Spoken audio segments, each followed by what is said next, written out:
So good morning.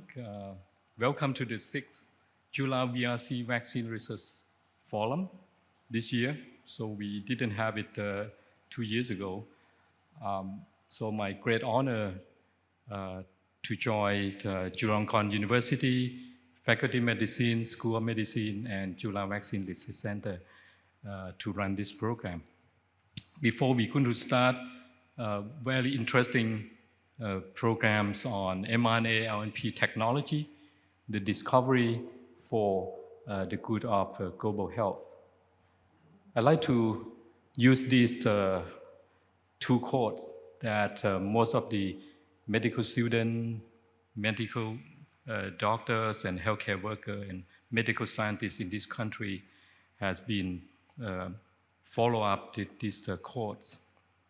True success is not in the learning, but in its application to benefit of mankind, placing self-interest second, and the interest of humanity first. Good fortune, prosperity, and honor will befall on you by Prince Mahidol of Songkhla, our father of the modern medicines, and also the father of the King Rama IX, the past king, our beloved past king.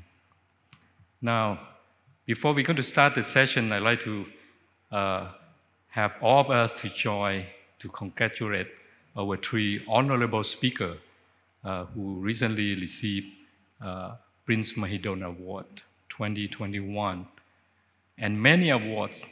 Just only this morning, he got both three got another award from Vietnam and from Japan, and a week ago from Vietnam. So I think many more international prestigious award is coming, and it's proof, the evidence that doing for humanity or mankind as the first priority, and the prosperity will be coming before to you. So let me call upon our Dean, Professor Chan Chai, to present flower appreciation and then congratulations to the First Lady, Kathy. Kathy, Professor Catherine Carico, so please on the stage.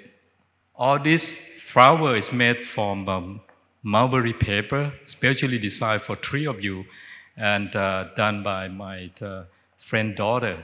So she runs a company called the Paper Flower by Hands. So I think it's really special.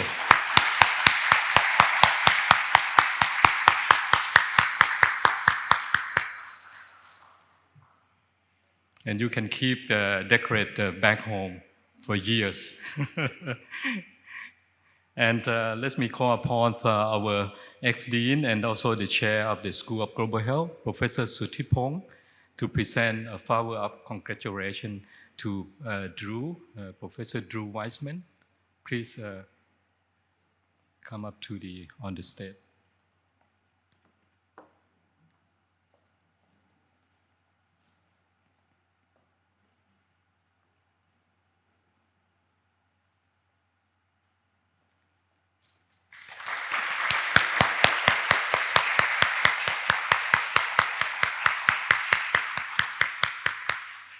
Next, may I call upon Dr. Nakorn.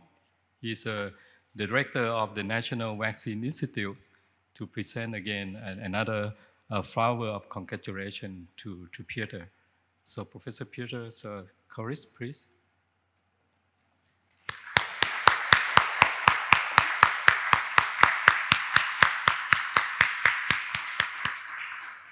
Okay, I think we need another, at least one group picture, photo together before we go to start the session. Please, all the three honorable speakers, and yeah. สวัสดีครับ Good morning, all the participants of the 6th ChulaVRC Vaccine Research Forum, both on site in this conference room and online via Facebook Live and YouTube Live. This is very timely vaccine research forum in the COVID-19 pandemic. So this is Thanapat Palaka from ChulaVRC, Chulalongkorn University. It is a great honor to be a moderator for the first session this morning. We have 3 fantastic talks for this forum. So the first speaker for this session is Professor Dr. Katalin Kariko. Please allow me to briefly introduce Professor Kariko. Okay, while we are waiting for the slide, she received her PhD in biochemistry from Joseph Attila University in Hungary. She moved to the US and was trained as postdoctoral fellow at Temple University. Her work has always been centered around mRNA molecule for therapeutics. At University of Pennsylvania, where she took up a position, she collaborated with Professor Drew Weissman, which is also here today with us, to develop an mRNA technology that is fundamentally reshaping the landscape of vaccine development and the future of gene therapies. As we all know, the mRNA technology has enormous impact as vaccine for the COVID-19 pandemic, which saved millions of lives around the world. With her contribution to the development of mRNA technology as vaccine, she was awarded by many prestigious awards, including the Lasker, the Berkeley Clinical Medical Research Award, the Breakthrough Prize in Life Science Award, and others. And she also was on the Time Magazine Hero of the Year 2021 last year, and also for the Prince Mahidol Award this week. So for the first session, we will hear about the story of how mRNA technology was discovered and put into use as vaccines against disease. So please join me and welcome Professor Kariko.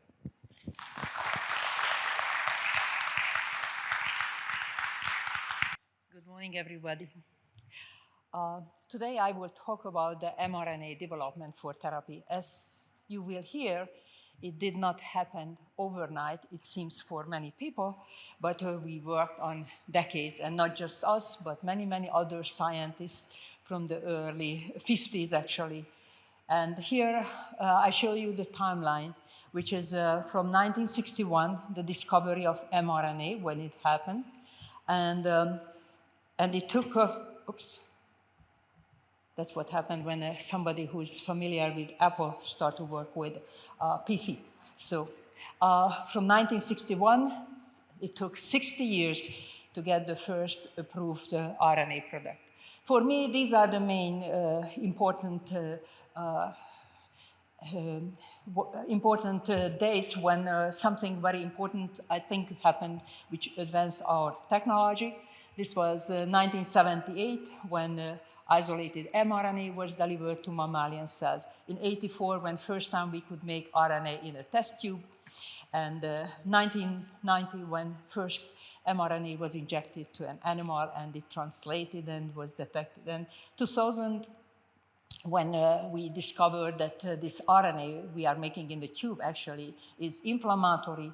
2005, we come up with a solution for that. And in 2017, first publication came out when a nucleoside-modified RNA was wrapped in a lipid nanoparticle and showed that how good vaccine is. So it started to discovery of the mRNA long time ago in the 50s, when scientists want to understand that how from the DNA, which is present in the nuclei, the information gets to the cytoplasm where the protein is synthesized. And of course, one obvious thing was, the synthesis was known. Protein synthesis is happening in the ribosome. So they look closely where they can find some kind of material which carried the information, the message out of the nucleus.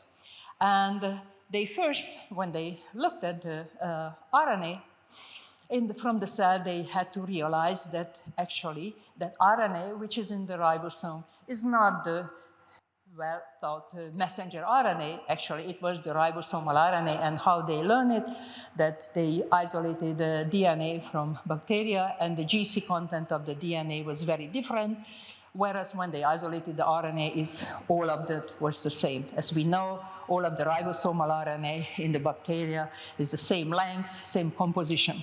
So it was not the ribosomal RNA, what they looked for. But when they, in 1961, they identified that molecule, and importantly, they both paper, in a consecutive paper in Nature, they mentioned that it is a very unstable intermediate. And even today, you know that how unstable the RNA is, both inside the cells and on the shelf.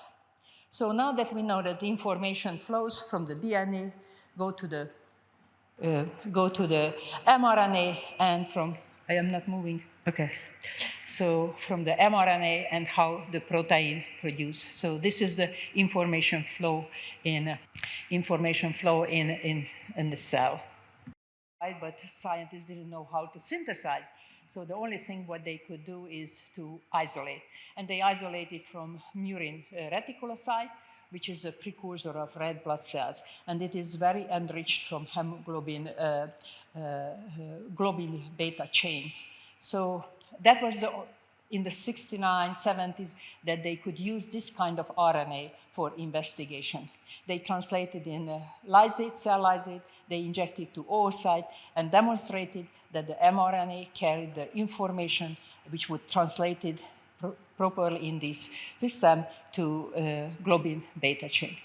For me, in 1978 was an important milestone here, when first time the RNA, which they isolated, like similarly the previous scientists, and they put into the liposome. So this liposome protected the RNA from degradation, and it had to enter to mammalian cells. Again, 2 consecutive Nature papers published this about delivering the globin RNA inside mammalian cells, primary cells, and demonstrating that the protein was synthesized. So this was the first time when mammalian cells, mRNA, transfected RNA was translated in mammalian cells. We were reading about this paper when I was working in Hungary and in the Biological Research Center, and we tried to use this kind of liposome delivery, but in that case we did not isolate RNA, we used plasmid to deliver inside the cell. But I am mentioning this because for me it was very important, because this was the first time I encountered that delivering nucleic acid inside the mammalian cells can be translated to protein, and that's why I encourage all of the students, start somewhere and then you don't know where it will lead you. So we did this experiment and encouraged us to move further, but I myself entered to RNA laboratories. I made small RNA, which had antiviral effect. It was 2' 5' link. My supervisor here on the right is shown is Jenny Thomas. And when I entered the laboratory, he's an organic chemist, and he synthesized CAP analogs for people who were working in all over the world. And here he sent to Aaron Shotkin, for example, in New Jersey, because they needed reference material to identify what is in the 5' end of the RNA. So in 1975 was really the year of the CAP, because in end of the year also Bernard Moss and colleague discovered that how naturally the CAP gets to the RNA, and this enzyme was discovered. So some scientists try to advance to delivery, some understanding better about the RNA. The major milestone was 1984, when first time the RNA could be synthesized in a tube. And these were scientists at Harvard University, Douglas Melton and Paul Krieg. And although scientists before them, they tried to translate RNA, but they are using bacterial enzyme and other, and the fidelity was not good, and it was too cumbersome to make. And this was very simple. The promoter was very short, and this phage polymerase, RNA polymerase, worked very well. And what they did human beta interferon coding RNA from the template, and this RNA had CAP 5', 3' UTR, the characteristic structure of the RNA. And what they did is they injected it to frog oocyte, because the cell is big, and this was the delivery of the day in that 1984, injecting directly inside the cell.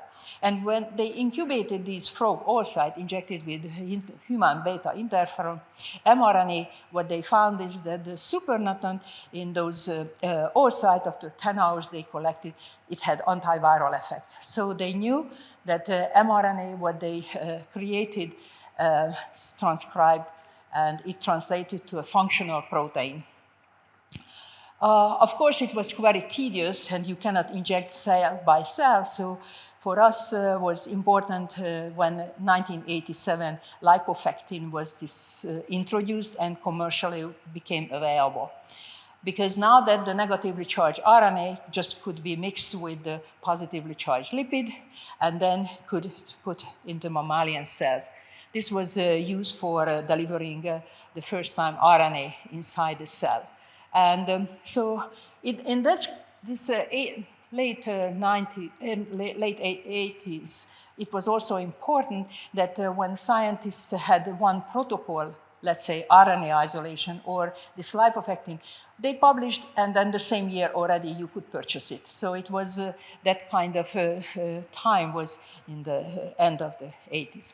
So 1990 was the first when John Wolf and colleagues reported that injecting luciferase encoding mRNA to the muscle of a mice, they could measure the enzyme. And so this encouraged many, many people who entered actually early on the mRNA field that maybe in vivo the mRNA could be useful. And we were also, and I was also one of those. In the early 90s, you could see publication came out maybe once in a year, not like in these days that every hour you can read about mRNA, some kind of publication.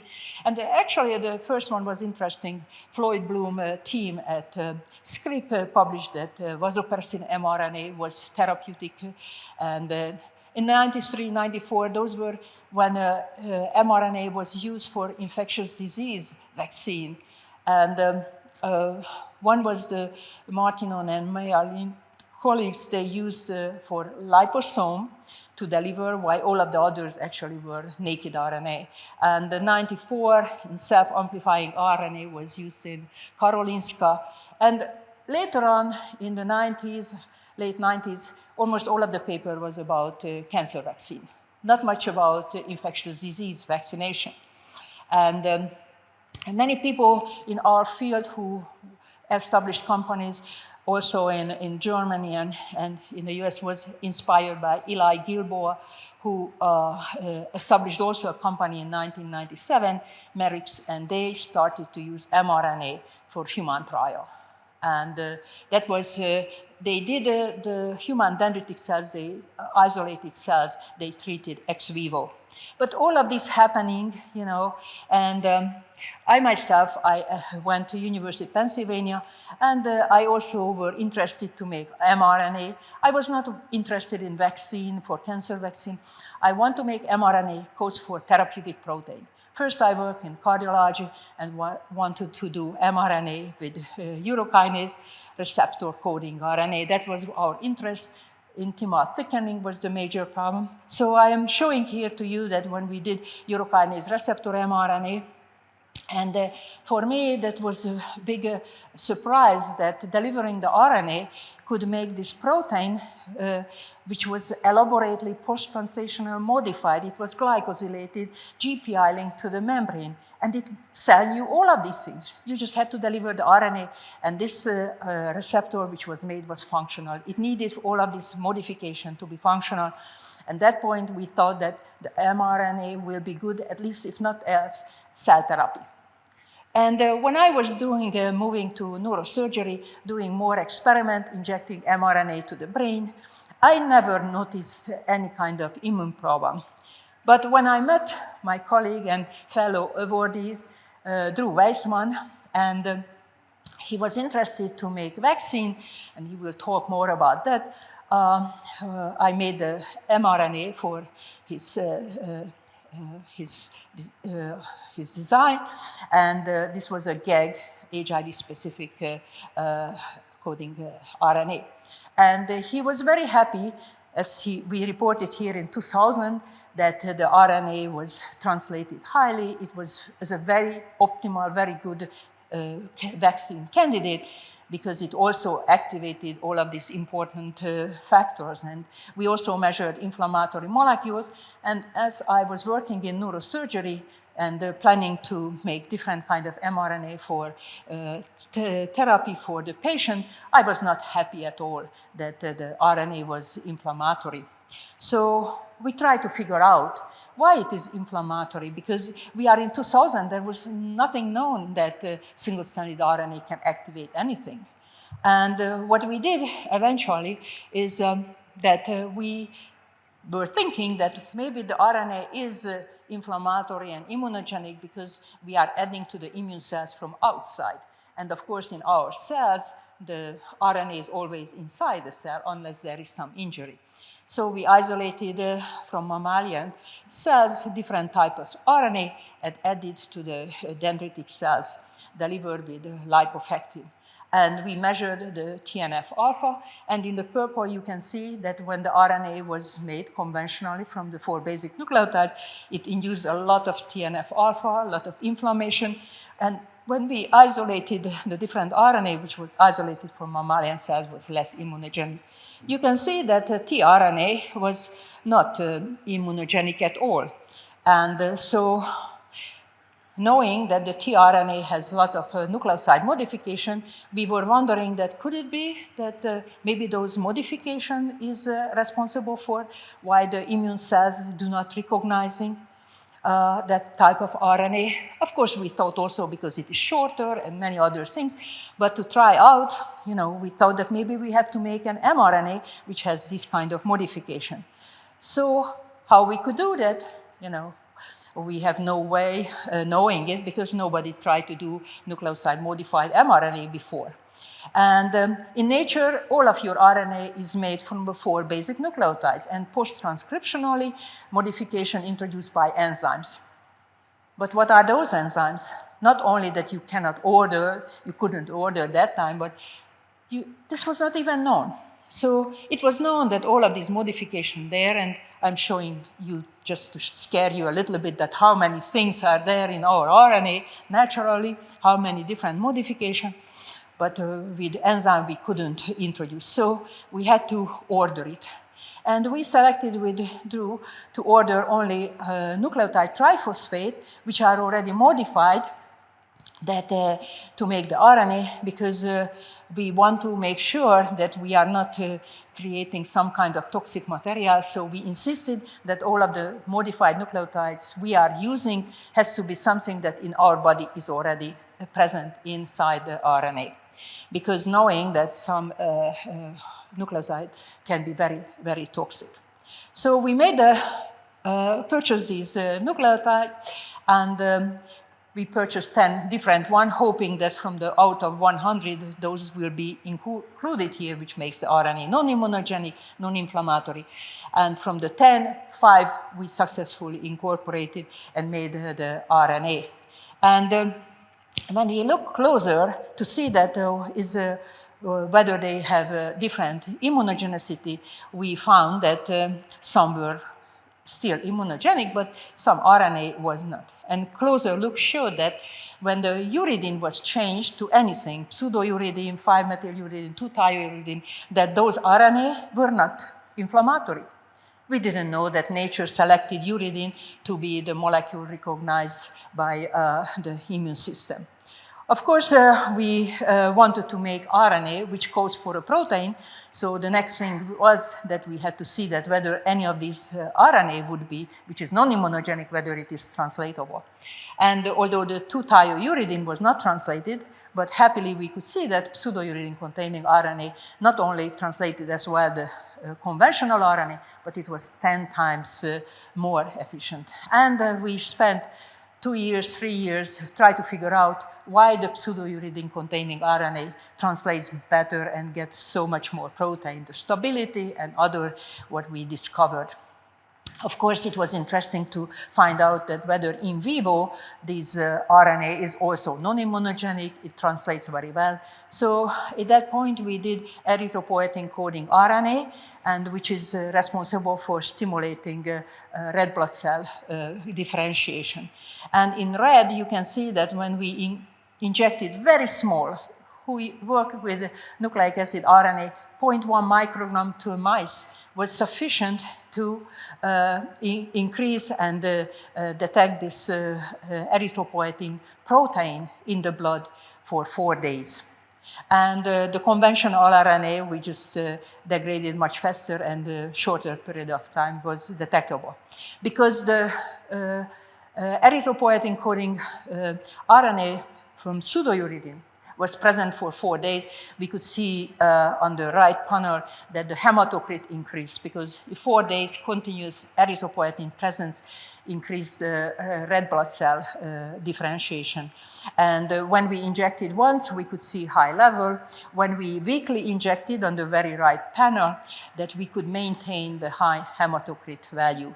So the RNA was functional, translated to a functional protein, and also it was important that it was not in the central panel shows that the nucleoside modified RNA was not immunogenic, did not induce any interferon. So here we used a different, not lipofectin because it was very toxic. We used transit, but you will hear from Peter that there are other formulations are much more potent, even for this kind of experiment. So it was 2012, and scientists later, when we also, we discovered that the Toll-like receptor 7 and 8 was activated by uridine. They discovered in 2014, 16, that actually the Toll-like receptor 8 can be activated by uridine, just the nucleoside itself. It can have dimerization. So we found support for our discovery. In 2013, I left University of Pennsylvania. Ugur Zahin, the CEO of BioNTech, hired me. BioNTech was at that time was a very small company. We were on the university campus and working in different labs. And my role was at BioNTech also to develop nucleoside-modified mRNA that codes for therapeutic protein. And here is one what we published where we generated mRNA coding for bispecific antibody. That kind of antibody can bring close to the T cells, to the tumor cells, and eliminate. Why it is important using mRNA? Because bispecific antibody, the protein itself has 2 hours half-life, so the patient had to carry a pump which had to be filled up every day with this protein. So the mRNA can be beneficial when the protein half-life is very short, when injecting the protein the bloodstream can wash away, whereas when you inject somewhere the RNA, it can be translated to the protein and you can have a gradient continuous protein production. So we did a lot of study from 2013 at our main thing was that we try to optimize the RNA to make improvements to the structural element on the RNA. We introduced new purification, which was scalable, so it could be used for production, for GMP production. And all of them is improve the translation and get more and more protein. And you can see on the right panel, when we did all of the optimization and we did the purification, the nucleoside modification, we could get high level of protein production from that RNA for quite a long time. And I just mentioned one codon optimization which other people were doing. So the uridine, which we had, of course, we eliminated and put pseudouridine so that our RNA was not immunogenic. Other scientists tried to eliminate immunogenicity of the RNA by making GC-rich codon. So this is the lower stripes shows that. But of course, you cannot eliminate all of the uridine from the mRNA because there are amino acids that you cannot code without uridine. And actually, half of the amino acid half of the amino acid you cannot code without uridine.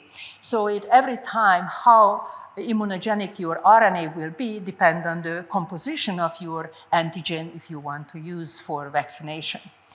And of course, codon optimization is also can be dangerous because you can have out-of-frame translation products which might be causing unwanted effect, or you are losing some kind of favorable out-of-frame product, which in case, for example, the SARS-CoV-2 case also was reported.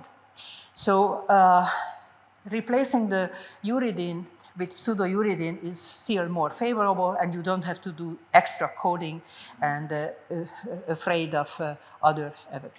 I don't talk about too much how our development of the vaccine happened at BioNTech and Pfizer. We already, with Pfizer, were already working on, from 2018, to develop influenza vaccine that was, in public domain. And we advanced the studies. We were ready when the pandemic happened, and switching over to another virus coding sequence was didn't take that much of a time. And this is how we ended up in last year, August, when actually 60 years after discovery of RNA, we had a approved product. So where we are now today, or you can hear from my colleagues also talk about many of the clinical trial ongoing with using messenger RNA, here nucleoside modified RNA. Most advanced was for VEGF-A mRNA used for wound healing for the necrotic diabetic wound. That was a clinical trial treating those kind of wounds. There were also VEGF-A mRNA was injected to the heart during bypass surgery. This clinical trial, phase 2, just ended recently and moved further to phase 3 because the heart performance increased significantly for the patient who underwent treatment. mRNA was used not just as a vaccine, but also I participated together with Sanofi and BioNTech to develop mRNA coding for cytokines, which will help to turn the cold tumor to hot tumor and help to remove remotely located metastatic cancer cells from the patient. We showed this in animal studies, and now that is ongoing in a human trial with Sanofi. And of course, passive immunization, mRNA coding for antibodies that were also developed by other companies, and genetic disease treatment, which is also by Intellia, was presented recently, that was very successful. These are the ongoing clinical trial, and many more is going on, but also many preclinical studies that I try to list here some, but even more is present. So the future is great to use the mRNA as a platform for 3 different diseases. And with that, I will thank you for your attention. Thank you for that wonderful talk. So we hear the story from the discovery of mRNA into clinical application. So for those of you who listen to this talk online, you can type in your question in the comment, and then we will relay that question to the speaker. Okay, so let me start with the first question. So for the mRNA to be used as a vaccine and therapeutic molecules, I think the immune recognition is a problem for therapeutic use because it will trigger immune response to that molecule. So what's the balance between the use as a vaccine to trigger strong immune response and the use as a therapeutic molecules to express the protein for the purpose of application? Yes, so one of the important things I would say the formulation. So as I did not mention, but should have mentioned that messenger RNA is also used for treat autoimmune diseases, where you want the immune system to tolerize the encoded protein. And so for this one, for example, the lipid nanoparticle would not contain one element, which is the ionizable lipid, which actually the adjuvant in the present vaccine. Because now you don't want to activate, you want this immune system to tolerize. And this is the same when for genetic diseases, you try to replace some protein which is missing, you should not put and should not activate the immune system. So the formulation had to be different. And of course, the formulation also, what is, we will hear about, that decorating on the surface to when it is delivered systemically, it will find the right tissue, right organ, and then locally will be translated the protein, so less side effects. So the formulation of the LNP is very important. Any question from the floor? Yes, please go to the microphone and ask your question. I was wondering because like a lot of the RNA vaccines that are being used, they're mostly the messenger RNA format. So I saw that there were publications about self-amplifying RNAs, but I don't see a lot of them being used in the clinical or the therapeutic setting. I was wondering like what challenges are needed to be overcome before we can move into that field. So I think let me repeat the question because yes. So you may not. The question was about that you have seen publication about self-amplifying RNA and you haven't seen in vaccine human data related to that. It is not because you kind of missed it. I didn't see either. And we know that the clinical trial was running, but it seems like even the last week publication came out from JSK was still showing animal studies with it. It seems that it works better in animals, the self-amplifying RNA. And you might be aware of that BioNTech phase 1 trial. We did included U-containing RNA, pseudouridine-containing RNA, self-amplifying RNA, and the selection was for the nucleoside-modified RNA coding for the full spike protein. That was we selected based on the data. So we might see the data will come out what happened in one was the Imperial College. I think they did one in London, and then other was in by Arcturus did clinical trial, and the JSK with the human trial. So we will see. But I don't know that why we didn't see the data yet. Any question? Yeah. First, and then we go to Kathy, thank you very much for your very nice talk.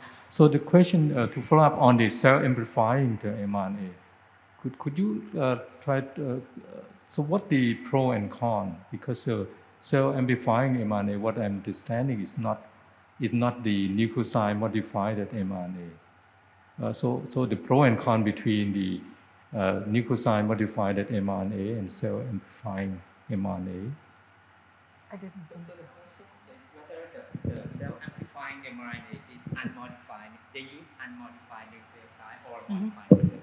So if you modify the self-amplifying RNA, you don't get any product because what is recognized is a structural element, and then it is different because the pseudouridine actually, if it's in a stem loop structure, in the tRNA, for example, present in the loop, a pseudouridine, that the stem is much stronger, so that the structural differences is the reason. And of course, when the self-amplifying RNA is amplifying, that you generate a double-stranded RNA, although we know that it is in the spherules, which would be a little bit separated from the rest of the cytoplasm, but it is, when I was working in the early 90s with self-amplifying RNA, what I found is that when I used tissue culture, that I had to always have subconfluent, because the cell had to be divided.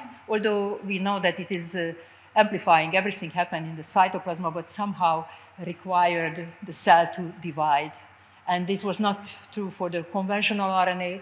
Confluent monolayer, I put mRNA, and all of the cells evenly but it was light blue, let's say if it is a beta-galactosidase, and this was self-amplifying. I get few cells, but they were super, super producer. Yeah, so how can you hear me? Yeah. So in terms of delivery of the mRNA for the protein production, how can you control the target cell and the dosage of the production? Can you tweak that? What is the strategy for that? Yes. So of course, those who are working with plasmids, they can select promoters and other things. Of course, with RNA, you are delivering, and whatever cell they are entering, they will translate. So what we have done when we try to avoid certain cells, we didn't want them to translate, like, let's say, hepatocytes, which has known to have a microRNA 122. What we did, we incorporated to the 3' untranslated region target site for this microRNA. So when we delivered, we could see that hepatocytes are not translating. So if the same way you can avoid hematopoietic cells, because also they have enriched for certain microRNA, and so you can select where not to translate. And of course, Drew might talk about that how you can specifically target either by putting targeting molecule on the surface of the lipid nanoparticle that will ended up in the right compartment or right cell or tissue, and then you can selectively deliver those. The other is, location. So, if it is in the skin, you can apply for the wound, or, in the intramuscularly injected, it won't go systemic, it will work locally. Second question is the translation, level. Okay. If you want to control that, I mean, how can you control the expression of those proteins, the amount of the proteins? So it is quite linear. For a certain, you add more RNA, you get more protein, and it is just like a conventional medicine. If you find a good effect, you reapply.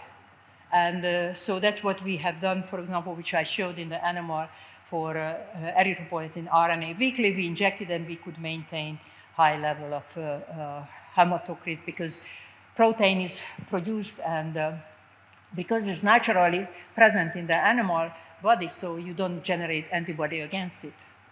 I think my question is more like, if we think that as a medicine, right, we want it to be in the certain therapeutic window for the patient. How can we control those heterogeneity of that translation, or do you think it's not that vary a lot? Yes. So we established with the company with Drew, and we try to explain, and that's what the scientist is doing, saying that okay, mRNA is not good for everything. Instead of saying, oh, it is good for everything, you are right. When the therapeutic window is very narrow, you cannot control. So for me, I don't think that insulin will be such a thing that we can deliver with RNA. But you are young scientist and you don't know about, and you will do it, and maybe it's doable. So sometimes it's good not to know too many things. But definitely, good question. Very true. So follow up on this question: is cell type specific targeting of mRNA is the future, or it doesn't matter whether you put it? Drew will present. It is present already. Okay. Not the future. It is already here. All right. Any other questions? Okay. Ajahn Warasak, please. Hello. Well, Dr. Carrigo, thank you so much. I'm Warasak, a pediatric geneticist. Your presentation is very informative. You brief more than 60 years of mRNA science from 1961 up to now in 30 minutes. That's amazing. And it's very inspiring. You observe nature and find that different RNA have different immunogenicity and exploit that to benefit mankind. That's also very amazing. So I have a theoretical question. So pseudouridine RNA is not inflammatory or very low immunogenic. So is it possible that there would be a class of virus that evolved to be a pseudouridine RNA virus? And what would happen to humans? Are we going to extinct because we cannot have immune to this class of RNA virus?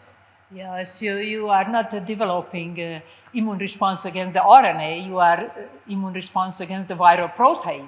And that was the advantage for the vaccine. So repeatedly you can deliver the RNA because the immune system is not seeing, so that I'm not worrying, but I have to tell you naturally how we are, actually our mRNA also has pseudouridine. I didn't mention to you, it was discovered 10 years after we discovered and we put into the RNA, there are specific pseudouridine synthase, and in our ribosomal RNA, we have a guide RNA. And so it is sequence specifically can guide it, and this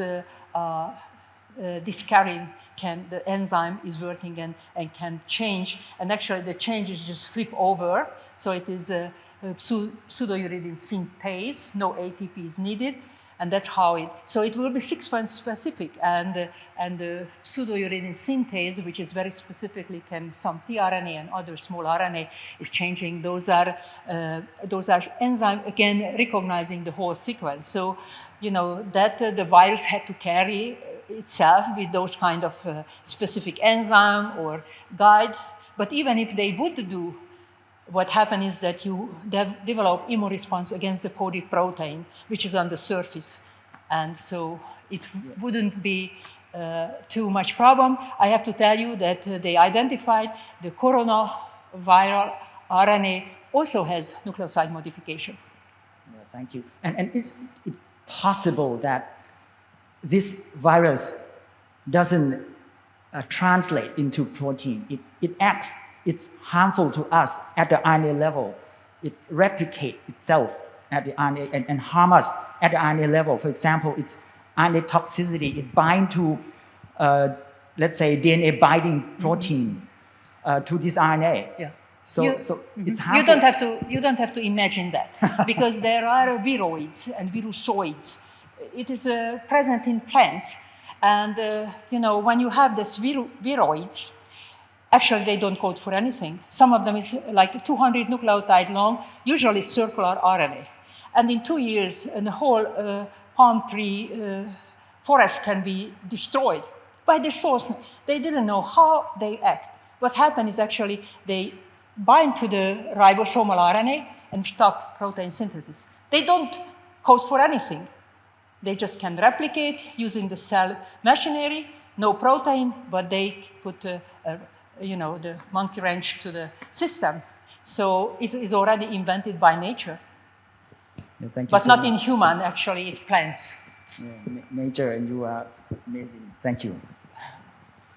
Any other question from the floor or from the Facebook Live? You can type in your comments. So I'll ask you a very basic biology question. Why do we make all these modifications to the RNA in our cells? What's the purpose besides, avoiding the immune recognition? Mm-hmm. Yeah. So structurally, some of them was recognized. As I mentioned, when there is a stem loop and you have in the modified pseudouridine, let's say the pseudouridine in the loop, the stem already structurally is much more stable. So why is this good? That they demonstrated that the tRNA present in a boiling bacteria, which is in the boiling water, if all of the tRNA would be G and C, even which has 3 hydrogen bonding, they couldn't keep that structure. So the modification helps, structural element. Of course, for the next generation of scientists is waiting to understand more about these modification, the importance, what they are doing. All right. Any other question from Okay, Dr. Natia, please. Well, hi, Katrina. Thank you so much for such an impressive talk. And I'm an immunologist, and actually I asked my medical student to listen to this online. So hopefully they get inspired by your work. I wanted to ask about, because we teach the student about basic RNA and DNA, right? And now the field of non-coding RNA has been arising a lot, right? You mentioned microRNA and things like that. So I wanted to ask about your input about, how basic science, the study more of these non-coding RNA can translate it into the similar things that you have done. So your student will do that because yeah, can you please inspire them a little bit here? Yes, so you just have to keep doing and be passionate. I work with RNA, in Hungary. When I was graduate student, I learned how to modify, how to label, degrade. Many times it happened. Okay, so I learned, and it was, you have a feeling for that molecule, like your student will have, and then they will understand better. I'm in a big research on non-coding RNA and others, the microRNA, and I am not an expert on it, not even on mRNA. I know certain things, and that's what I try to make it useful. Yeah, just stick with something that you believe in and keep working on that, right? Yeah, using you as an inspiration. But thank you so much. Yeah, I am sure your student had a closer person who inspired them as you. Okay. One question from the YouTube channel. How does mRNA vaccine cause severe side effects like myocarditis? How does mRNA vaccine cause severe side effects such as myocarditis? I am a biochemist and really not a physician, but I don't know. Drew is a physician, and maybe he will answer that okay. question. We have 2 questions for Drew already, so we keep that. Yeah. Yes. So it seems that All right. Professor Kulis will answer that. Great. Any other question? Okay, Dr. Ganita, please.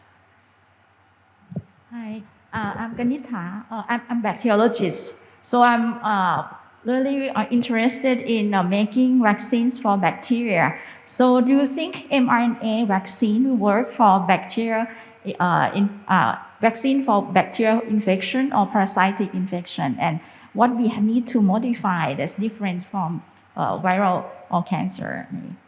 So as I said, I never wanted to make vaccines. It was Drew wanted to make the vaccine. I wanted therapeutic, but because some bacteria is recognized by, on the surface there are not protein. The RNA codes for protein, but there are also vaccine, especially in development for TB, which is intracellular bacteria, and then certain product is presented on the infected cell surface. But Drew will say about that, other kind of like parasites, like malaria, already, identifying. But it is much more challenge because you have so many proteins there to select from. But already knowledge is accumulating to identify which are the critical protein that you have to generate immune response against, which will protect the patient. But he will talk about the vaccine, and so leave the vaccine question for Drew and toxic question for Professor Kulis. Okay. Okay, Dr. Directly, please. Hi, I'm Dr. Directly. I'm immunologist as well. So I have a question. If we, so let's say if we modify other nucleosides instead of uridine to pseudo-uridine, that like you did, so do you think it's worth trying to do that in terms of treatment of other diseases? What was the Do you think it's worth trying to modify other nucleoside instead of uridine? To other type of modification besides pseudo-uridine, is it Yes, possible? I mentioned that one of them, the 2-thiouridine, which is naturally present in tRNA, were not translated. But when we changed the ratio, we could see translation. So what happened is that certain modification, such as like M6A in the A, or the 2-thio in the U, it somehow the start codon AUG cannot tolerate. And it seems that the AUG, the U, can be pseudouridine. So when you change and try to other modification, we didn't have that like a small, shorter product is produced. No product is produced with 2-thiouridine, M6A. We were surprised because M6A modification is present in mRNA, but of course not 100%. And of course, in all of this vaccine and all of the mRNA we analyzed, we changed all of them. We just changed one nucleotide, triphosphate, in the transcription reaction with the modified version of it. So, and we didn't want to experimenting with those kind of nucleoside triphosphate, which are naturally not in our body, because they can be very toxic. And I can tell you why. So in 1993, phyaluridine was tested. It is a fluorinated uridine. And it was not toxic in animals, not even in monkeys.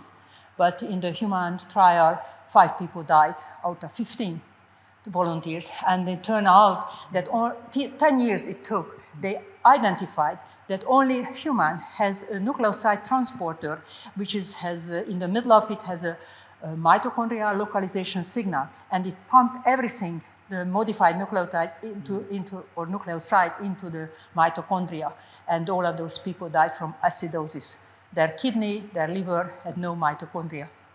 So we are very aware of all of these side effects, so insisted just a natural one. Okay? That's all. Okay, no more? I think it's time's up. So that's an inspiring talk, and I think it will give young scientists of the idea how to go forward. A very, very strong message that you need to be perseverance, strong belief in what you do, and you will prevail somehow someday. So I would like to close this session by asking Professor Kiet Rakrungtham to present a token of appreciation to Professor Kariko.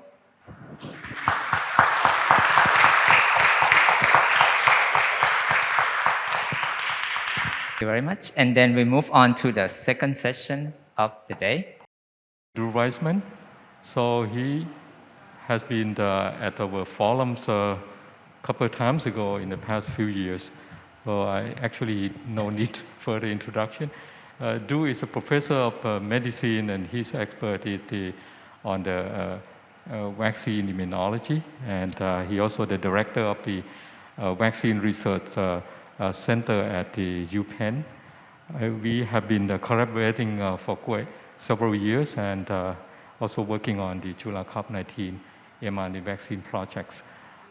What Drew is going to present to us is what are going on in developing of other vaccine beyond COVID vaccine, and also other future therapeutics approach using mRNA LNP technology. So, so it kept coming up. Yeah, please. So the great part about following Katie is I don't have to give any background. So I'm probably going to jump through a few of the slides in the beginning to make it a little easier. So my conflicts of interest, a bunch of patents, companies, stuff like that. So I'll just remind you of the background of RNA. And this is mostly to understand that RNA wasn't invented in 10 months, and vaccines didn't suddenly appear out of nowhere. The first time RNA was injected into an animal was in 1990. After that, there was a single follow-up that looked at RNA therapeutics in 92, and then all of the studies looked at vaccines. And the way they did this was they took dendritic cells out of an animal and then later out of a human, pulsed them with mRNA, and then after pulsing them with RNA, injected them back into the human or animal. And the reason for this is that there are 17 different innate immune sensors. So these are germline encoded proteins. They're present in extracellular fluids, on the cell surface, in endosomes, in the cytoplasm, on mitochondria, that bind to and recognize RNA as foreign, as pathogen. They produce a variety of mediators. They make pro-inflammatory cytokines. They make type 1 interferons. They directly inhibit translation, and they induce apoptosis and cell death. So all of those things are bad when you're trying to make an RNA therapeutic, as Katie just explained. So this is the data that Katie and I generated that led us to figure out modification got rid of recognition of RNA as foreign. And this is just a review. We don't need to go through these. So what Katie didn't mention is that after we made nucleoside-modified mRNA, we didn't get rid of all of the inflammation. And we weren't sure, did that simply mean we needed more modifications? Maybe pseudouridine wasn't enough. We added M5C, that didn't help. And what we figured out is that phage RNA polymerases, so that's the enzyme that copies the DNA and makes mRNA, makes errors. And those errors produce double-stranded RNA contaminants. So we developed a way to get rid of those contaminants. And when we did that, that got rid of any remaining contamination in the RNA that produced inflammatory cytokines. So we were able to make an RNA that didn't activate any inflammation in the cell. And that's what we move forward with. What was striking is that when you combine nucleoside modification with purification, you could increase the amount of protein made by upwards of 4 logs. So huge increase in the amount of protein produced. So this is, we're talking 2004, 2005, and people would ask us, well, who cares? RNA therapy doesn't work. All of the prior clinical trials failed. The companies folded. There were a few people left doing RNA, but people really weren't interested in RNA. So they asked us, well, why do you care? And I would point out protein therapeutics are one of the fastest growing elements in pharmaceutical sciences. They make new monoclonal antibodies every day for new diseases. They use them for cancer, for autoimmunity, for hypercholesterolemia, for osteoporosis, for migraines, and they keep adding more. But to make a therapeutic protein, this is a GMP site making therapeutic proteins. You start with a 50,000 liter drum of CHO cells or another cell that makes your protein of interest. You have to make that cell line and optimize it every time you want to make a new protein. You then have to figure out how to purify that protein out of the cell culture contaminants. And it's different for every single protein. So when you want to make a new protein, you start over. With mRNA, you make an RNA sequence. That sequence is used in a single reaction vessel. Moderna and Pfizer use 100-liter bioreactors to make your RNA. The reaction is identical no matter what the coding sequence is. They then have a single reaction purification. You change the sequence, you don't change anything else. You just plug those into the exact same reactions. So huge flexibility, likely will cost much less to produce RNA, much easier to make, much easier to mass produce, to scale up. But the problem then came, well, how do you deliver mRNA as a therapeutic? We're a bag of RNases. What that means is that every fluid in our body, every cell in our body has RNase in it, which rapidly cleaves and destroys mRNA. So Peter will tell you about this, and this comes from a company that he developed, but producing lipid nanoparticles, which are 4 lipids that are combined with mRNA, we found was the best way to deliver RNA. And these were some of the early studies. And what we did here is we took luciferase, firefly luciferase, encoding mRNA, and put them into lipid nanoparticles, and then injected them to mice by a variety of routes. And what we found is anything with systemic circulations, IV, IP, went to the liver. That's because lipid nanoparticles bind ApoE, which targets them to hepatocytes. But when we injected peripherally, IM sub-Q, we got expression at the site of injection, and that expression continued for many days. You'd see up to 14 days of protein production at the site of injection and in draining lymph nodes. When you think about that from a vaccine, that seemed optimal. So when you make a vaccine, people like live viral vaccines. The reason is that they produce protein for a long time. The immune system needs that to make a good immune response. When you give a protein that's gone in a few hours, you don't make a great immune response.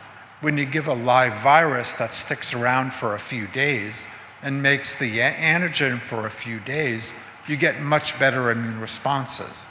So with mRNA, we've got both. We have long-term production of protein without having to have a live virus. So we put that into a vaccine platform, and we started to make a variety of different vaccines. One of the first we started with was for influenza. So influenza in the United States, you have about 30 to 60,000 deaths per year. It's primarily in the cold winter months. It's primarily bad in elderly individuals. So this is a recap of different influenza vaccines in mice using an H1 subtype influenza. And we can see that with all of them, with 2 immunizations, we typically get HAI titers in the 1 to 100 or so range. HAI is a pseudo-neutralization titer. A titer of 1 to 40 is protective in human beings. So we made an mRNA vaccine where we coded for an H1 hemagglutinin in the mRNA. And when we immunized animals, inactivated viruses, which is what us old folks get, gave us a low titer. Live viruses, which usually our kids will get, had better titers. But the mRNA blew them all away. The mRNA gave a titer of 1 to 2,500. Now, I laugh about this now, but I had a collaborator that I worked with who did these titers. It took him a month to get these results because he kept having to repeat the assay over and over and over and diluting the serum more and more, and he didn't believe it. He thought I put monoclonal antibodies in the serum, and I was having fun with him. But because he had never seen a titer this high for any vaccine. But the mRNA gave enormous titers, and that interested everybody. We wanted to understand how this works, how the mRNA works. So this is a cartoon of how B cells recognize antigen.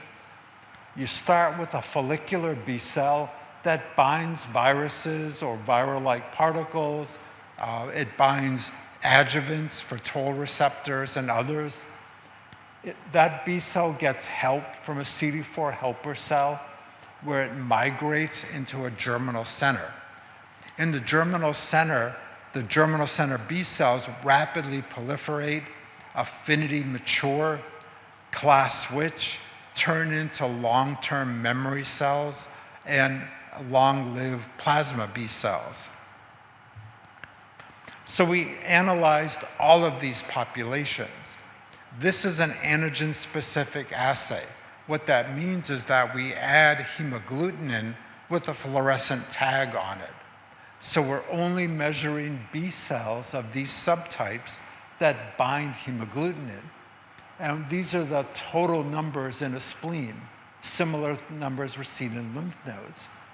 Compared to an inactivated virus, mRNA produced about 50 times more antigen-specific B cells of each subtype, germinal center B cells, and memory, and long-lived plasma cells. So that explains our 25-fold increase in antibody titers. What was interesting is we forgot about some mice and we left them for over a year. And we went back to these mice and we looked at the plasma cells in their bone marrows. That's where plasma cells live. We saw an enormous number of HA-specific plasma cells in their bone marrows. This is higher than any other progenitor cell in the bone marrow. So it's a huge number of long-lived plasma cells. Now the problem was, and people would ask us this, how is this vaccine working? The mRNA, as Katie and I both showed you, has no adjuvant activity. It doesn't make any pro-inflammatory cytokines. It doesn't make any type 1 interferons. It has no inflammatory activity, which means it has no adjuvant activity. And at the time, lipid nanoparticles weren't believed to have adjuvant activity either. They didn't produce Th1 or Th2 responses. So how was the vaccine working? Vaccines require adjuvant activity. You have to have it in order to stimulate the immune response against whatever antigen you're producing. And typically, adjuvants are Th1 or Th2 inducing. But there are other types of T helper cells, and we were particularly interested in these, which are called T follicular helper cells. TFHs form germinal centers. Without them, you don't get any germinal centers, and you get lousy antibody responses. TFHs in the germinal center drive germinal center B cell proliferation, affinity maturation, class switch, formation of memory, and long-lived plasma cells. So for any vaccine that makes antibodies, the TFH cell response is critical. So we measured TFH cells in the immunized animals, and the results were striking. With the mRNA LNP vaccine, we had about a 10-fold increase in the number of T follicular helper cells. We switched to macaques because, number one, macaques are the critical bridge animal to humans. Everything works in mice. Very few things work in macaque or in humans. So we immunized macaques with mRNA LNPs, in this case encoding an HIV envelope immunogen. As a comparison, we gave them the identical envelope protein, but with a double-stranded RNA adjuvant. Double-stranded RNA is the most potent for inducing T follicular helper cell responses. And then we measured TFHs. For the RNA, both total and antigen specific, we had huge numbers of TFHs induced. the antigen and double-stranded RNA induced almost nothing. So in both mice and macaques, we found that the LNP adjuvant induced huge levels of T follicular helper cells, and they were responsible for inducing the potent antibody responses that we see. Now, we also found another interesting thing. The type of antibody response differs for different kinds of vaccines and for different kinds of adjuvants. And for most vaccines for influenza, the antibodies recognize the head. The head is the part of the hemagglutinin that binds to sialic acid and allows infection of respiratory epithelial cells. The stalk domain is what's responsible for allowing the influenza to get from the inside of the endosome into the cytoplasm, and it allows the virus to infect the cells. The stalk responses are subdominant. You don't see them with typical vaccines, and you rarely see them with live virus infection. So we made an assay that could measure either head responses. So here the head is from H1. The response saw the head very clearly. We then exchanged for a different head, and we picked a head from a group 2 distant HA, and we linked that to an H1 stalk. H1 responses don't recognize H6 heads. So what we're measuring here are responses to the stalk. After a prime or after a boost, we had enormous levels of stalk-specific responses. So that's a subdominant response. We wanted to know, were those responses useful? Did they do anything in the way of protection? So first, we immunized with an ACAL, which is an H1 virus from 2009. And we challenged the animals with a 1936 virus called PR8. There was no cross-reactivity between the heads. So there was no recognition of the 34 HA. But when we challenged the animals, they were completely protected from infection with the mRNA, which told us that the stalk responses were protective. We wanted to make it a little tougher. So we challenged the animals with an H5 avian influenza viruses. These occasionally appear in humans and cause local epidemics. There's no cross-reactivity at all between the heads of these two viruses, of the H1 and the H5. But again, the animals were completely protected. They lost no weight. They survived challenge. So what that told us is that mRNA made a fantastic influenza vaccine. It gave titers of antibodies that were 25 times higher than inactivated viruses. A single immunization could protect animals. The mechanism for how they worked were really twofold. One is that the RNA produced protein for upwards of 14 days. In addition, the lipid nanoparticles were an adjuvant that specifically induced T follicular helper cells, which gives you very potent antibody responses. So we wanted to look at now a difficult vaccine. So we looked at HSV2 that primarily causes genital herpes. The reason why we're interested in this is that there's about 500 million people infected with HSV2. That's 11% of the world's population. It's concerning because some people get very sick. More worrying are infecting partners, both sexual partners and infants that are born from infected mothers. In addition, the risk of getting HIV if you have genital herpes is increased about 3 to 4-fold. So HSV-2 is a critical worry worldwide.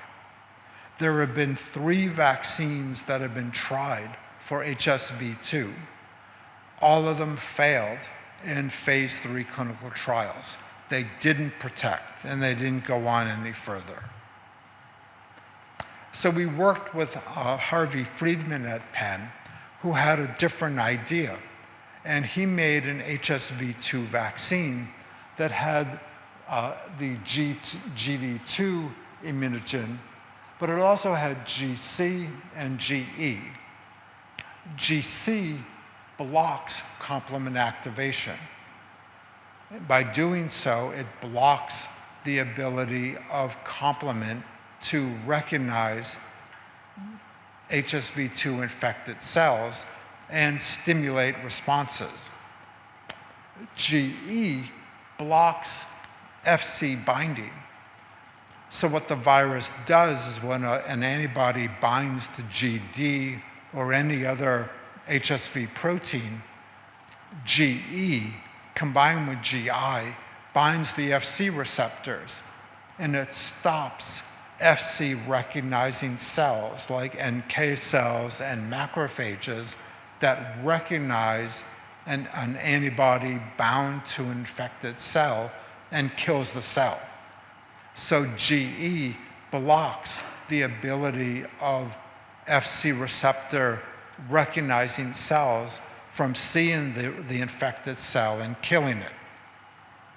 By including the GC and GE immunogens, we block the ability of HSV-2 to avoid those immune responses.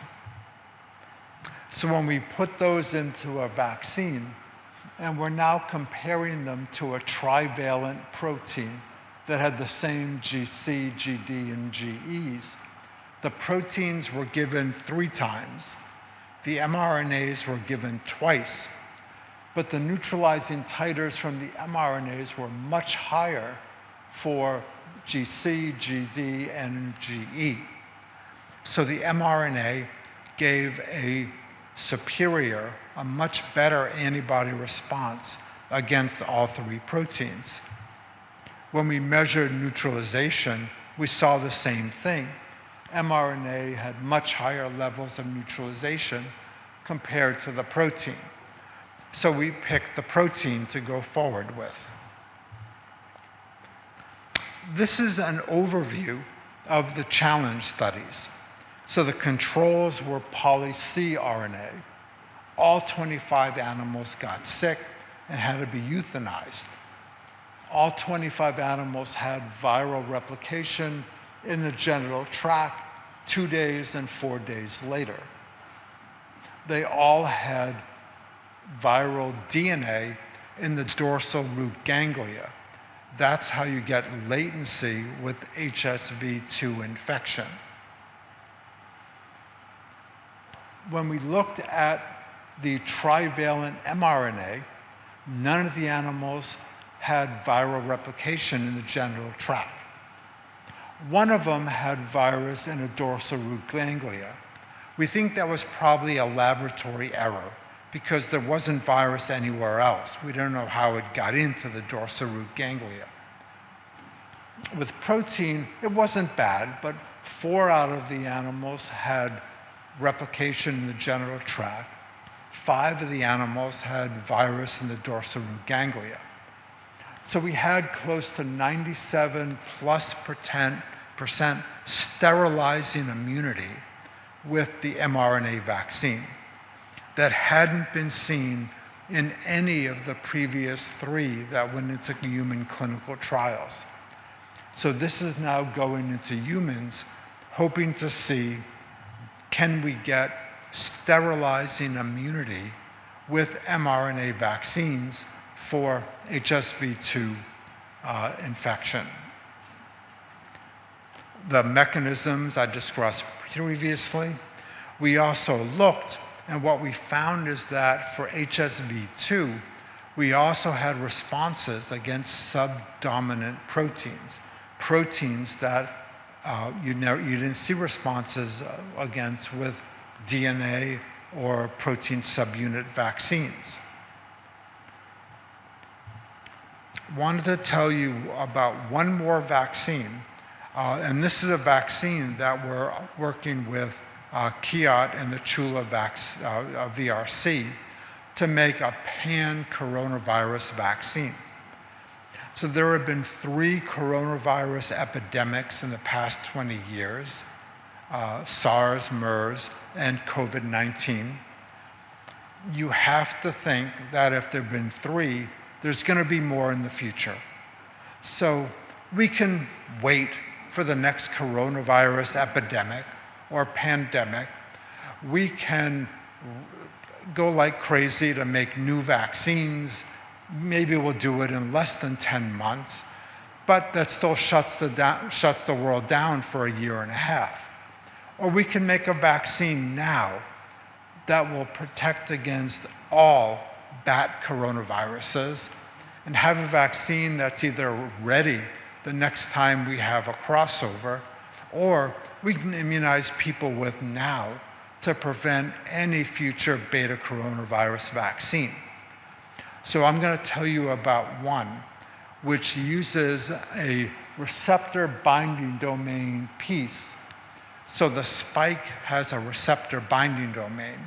The receptor binding domain is what binds ACE2 and infects respiratory epithelial cells. What our collaborators in Duke did is they linked the receptor binding domain to a ferritin molecule. And when that's produced, the ferritin produces a nanoparticle. And the nanoparticle has 16 RBD proteins on its surface. By EM, you get very nice nanoparticles produced. We immunized animals with the RBD ferritin molecule, and we analyzed neutralizing antibodies. This is SARS. We got great responses against SARS. COVID-19. These are 2 bat coronaviruses. So these are coronaviruses that have the potential to infect humans someday. And here, these coronaviruses use ACE2 to infect, and the immunogen made very good levels of neutralizing antibodies, both in mice and more importantly in macaques. Now we only had, or Ralph Barrick only had 2 bat coronaviruses that he could measure neutralization against. These are a few more coronaviruses from the beta coronavirus family that bind ACE2 that had very high levels of binding. These are pangolin coronaviruses that also have the ability to use ACE2. This is the MERS coronavirus. So MERS is are coronaviruses that can induce camels and induce MERS. And the SARS went away quickly. The MERS is still around. We wanted to understand why we were getting such broad immunity with this immunogen. So this is the SARS spike protein. And for coronaviruses, for SARS-CoV-2, most vaccines and infections produce responses with a 1041-like antibody. And that binds to the peak, the top of the receptor binding domain. The ferritin RBD molecule made responses against the side, which is unexpected and was seen very poorly. When you look at the binding domain of the ferritin molecule, the antibodies, the 1047 antibody, makes a response that mainly recognizes conserved epitopes.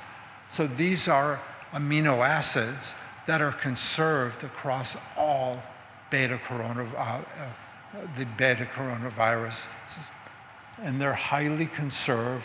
There's a little bit of variation, but compared across most bat coronaviruses, there's very little variability.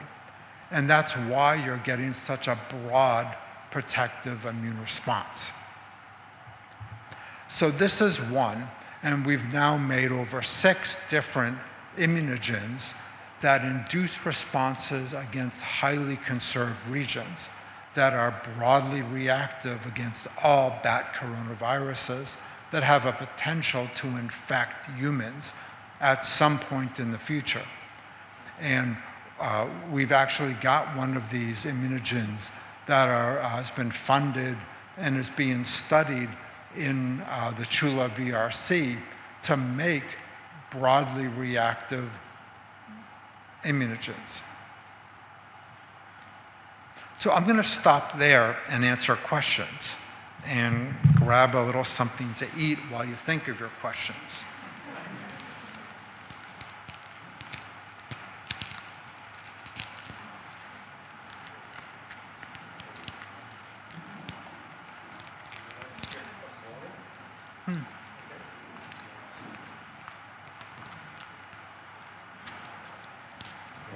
Okay. Yeah, thanks a lot, Drew. So you're going to have another part, right? The therapeutic part. Yeah. So for the first part of the talk by Drew, now he has focused on the vaccine development. So any question? Yeah. Dr. Tanyavi, please.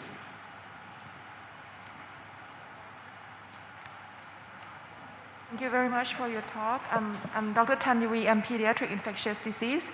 I have 2 questions. The first one, when you describe about how mRNA work, you mentioned that it's have a system that stimulate the T follicular helper cell.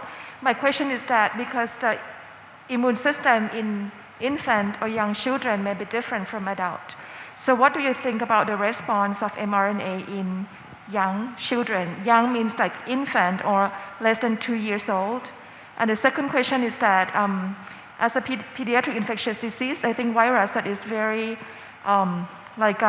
impact infant mortality rate is RSV virus, which we don't have any vaccine. So do you think that messenger RNA, if we can prove that it can cause, stimulate immunity in COVID, can it be translated to have a clinical impact on RSV, which is the most important virus for infant? Thank you. So that's a great question.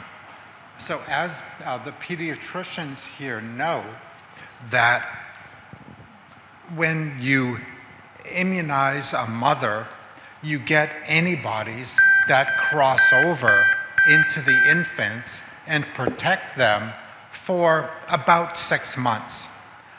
The problem is you can't immunize those infants against many of those diseases, but they're protected. The problem is when mom's antibodies wear away, usually around 6 months, then the infants have to make their own.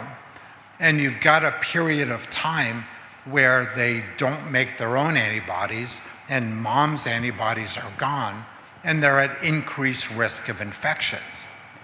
If you try to immunize an infant when the mother has given them protective antibodies, the vaccines don't work. You don't make any antibodies. We investigated in mice with influenza, and what we found is that the RNA LNP vaccine in 6-day-old mice, so mice that had high levels of maternal antibodies, The RNA vaccine made very strong antibody responses. Inactivated vaccines made nothing. Live virus infection, the infants made no antibodies. So there's something about the RNA LNP vaccine that can make antibody responses in the setting of maternal antibodies. And that's critical, because if we can start immunizing our children, even though they have maternal antibodies, they'll make their own antibodies that will protect them when the maternal antibodies wear off. So that has roles in many different infections that can infect humans in infants when the maternal antibodies disappear. So we think that it may be a great vaccine to use in infants. Another thing we've done is we've been able to combine 20 different mRNAs together in a single vaccine. And we get responses against all 20 of those proteins encoded by the RNAs. So maybe someday, and pharmaceutical companies hate it when I say this, maybe someday, and moms here that have ever had kids will love it, we'll bring our kids in and at a 1 month or 2 weeks of age, give them an RNA vaccine that protects them against everything that you otherwise have to bring your kids back over and over and over to get vaccines against. So the future might be 3 RNA vaccines and you're protected for life against the 20 most critical immunogens that kids are exposed to. So do you think that infants in development of immune system will respond to mRNA in the same way as older children and adults, especially in the first year of life or first 2 years of life? So we've seen that in mice. We've seen that 6-day-old mice make great responses to RNA vaccines. So we think, we hope, that infants will also make great responses. So far, 5 years old and up, they've had great responses, better than what we see in adults. There have been trials of kids 6 months old and up, and there's been an issue that the dose of antigen was too low in the youngest of kids, and the responses weren't great. So they had to go back and repeat those trials with higher doses. But I think ultimately the RNA vaccines will work very well for COVID-19 and most other viral pathogens in infants. And may I have another question is that for repetitive booster, for example, comparing to inactivated vaccine or viral live virus vaccine, when you repeat it again, the third time and the fourth time, the response might not be as robust as in the first primary series. So do you think that with the technology of mRNA, would it have any effect when you do a repetitive dose? Yeah, so some of us have already seen this. I've had 3 boosts, and the third boost increased my antibody levels 20-fold, 30-fold. There's nothing in the RNA vaccine that is from the RNA. The only protein made is the protein you put into it, the coding sequence of interest. So unlike an adenovirus, where you have all the adenoviral proteins that make the spike protein, and the responses will decrease after multiple immunizations, with RNA, there's none of that. The only protein comes from the coding sequence you put into it. So there isn't any response against an other RNA-derived protein. There are none. Other questions from the floor or from the audience? Yes, please.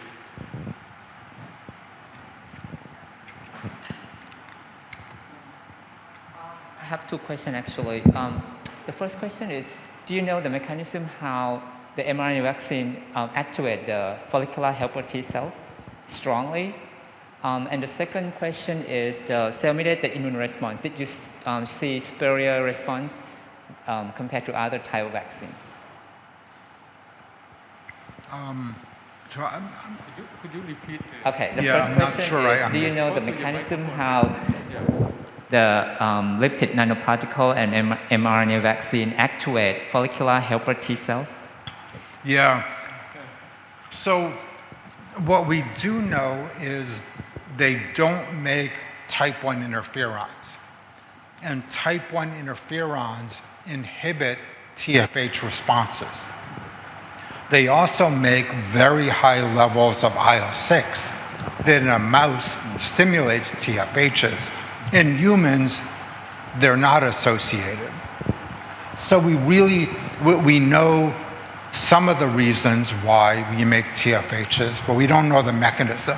We don't know what the signaling mechanism is that induces TFHs, and we're trying to figure that out. And related to that question, if you compare the cell-mediated immune responses, do you see better cell-mediated immune response compared to other type of vaccines?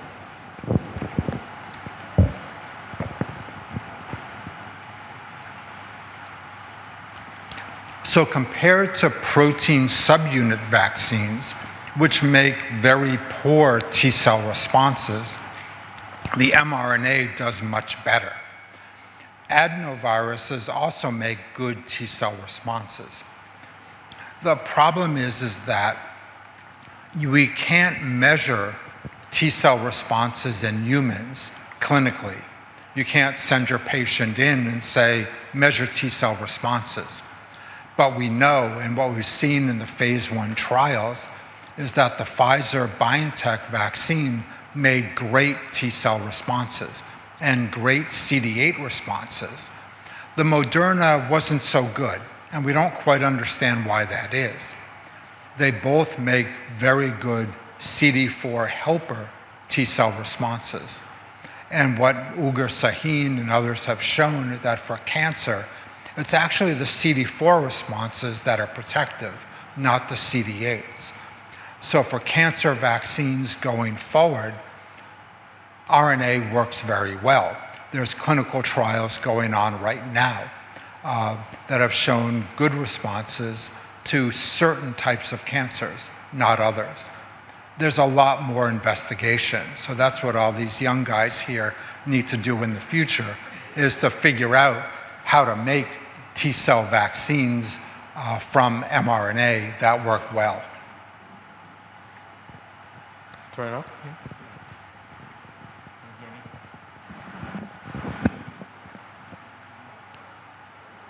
Shut down. How is it down? Can you hear me? Okay, sorry. So follow up to Dr. Thadapat's question. Is that adjuvant property of the LNP, is it specific to the design or is it generalized property? Is it like general property of LNP or is particular one? So it requires the ionizable cationic lipid. If you take that out, you don't get the TFH adjuvant. Katie talked about an alternative lipid nanoparticle that doesn't have an ionizable cationic lipid that has no adjuvant activity. So there's something about the ionizable cationic lipid that gives the adjuvant activity. We don't know what the signaling of that is yet. Peter can help us figure that out. So one more question for me about the pan-coronavirus. So when you put that, the spike on a ferritin molecule, how can you explain that? How does it help to target to that epitope? Or it's just, you know what I mean? So I'm not sure I understand the question. So you show that the antibody that generated, right, target the conserved epitope of that spike, RBD, but what is the mechanism of, putting that subunit on the ferritin make it happen like that? Yeah, that's for you guys to figure out. We found that it's there. I see. Why it's made. I see. I mean, my guess, and it's purely a guess right now, you get enormous germinal center responses with RNA LNPs. If you look at a lymph node and stain for germinal centers, they're everywhere and they're enormous. What I think probably happens is those big germinal centers allow lots of different antibody responses, epitope responses to develop. When you've got a very small, there's competition. So only the strongest binding antibodies survive. That's my guess. Thank you. Yeah. Dr. Warsa.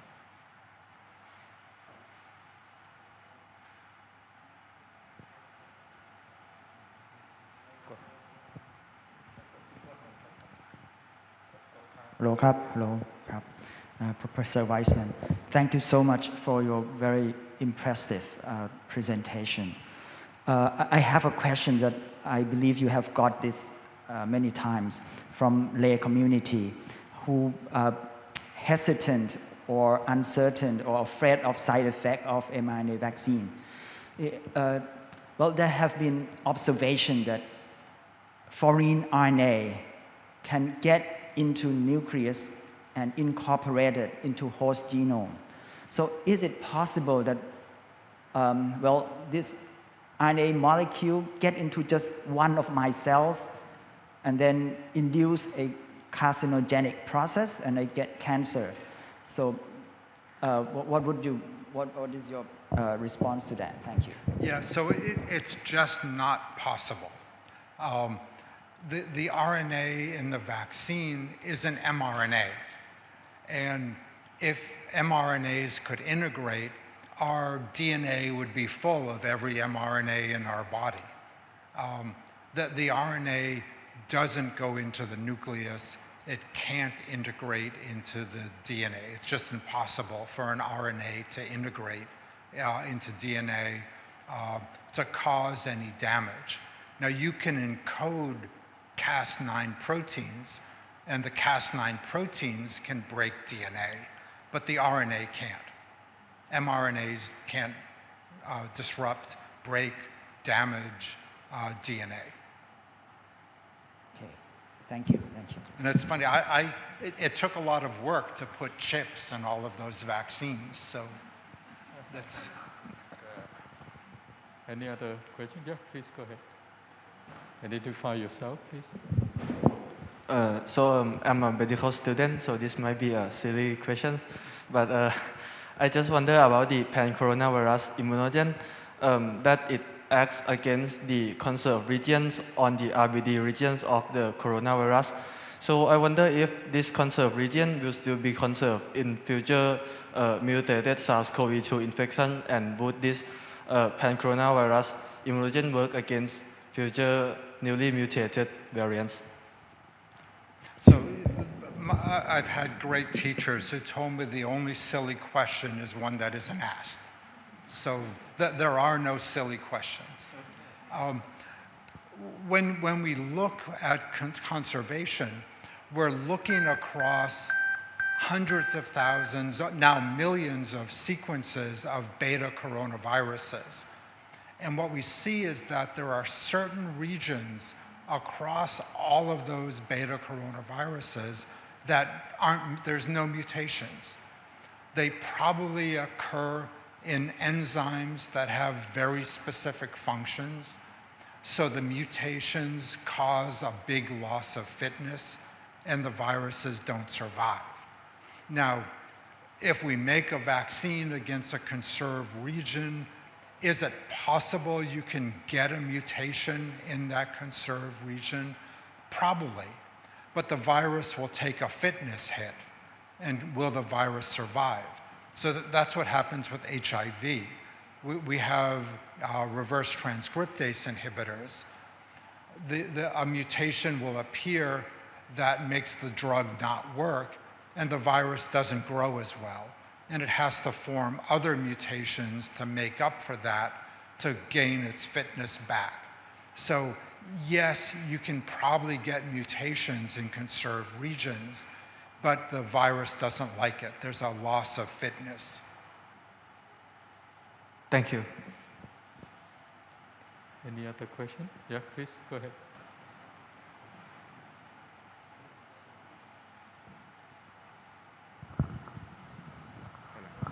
Hello, Dr. Weissman. My name is Punyot. I am a doctor and also a research assistant. I have some questions about the LNP technologies that some people might concern about the side effects of like a high grade of fever and myocarditis, which have a promising theory about that related to LNP. What if we can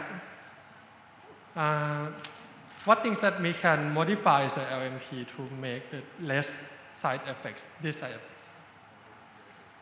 So the adverse effects that most of us have probably had after we got the vaccine, the sore arm, the little bit of redness, and probably around 20% of us, mostly your young guys, had feeling lousy and fever the next day.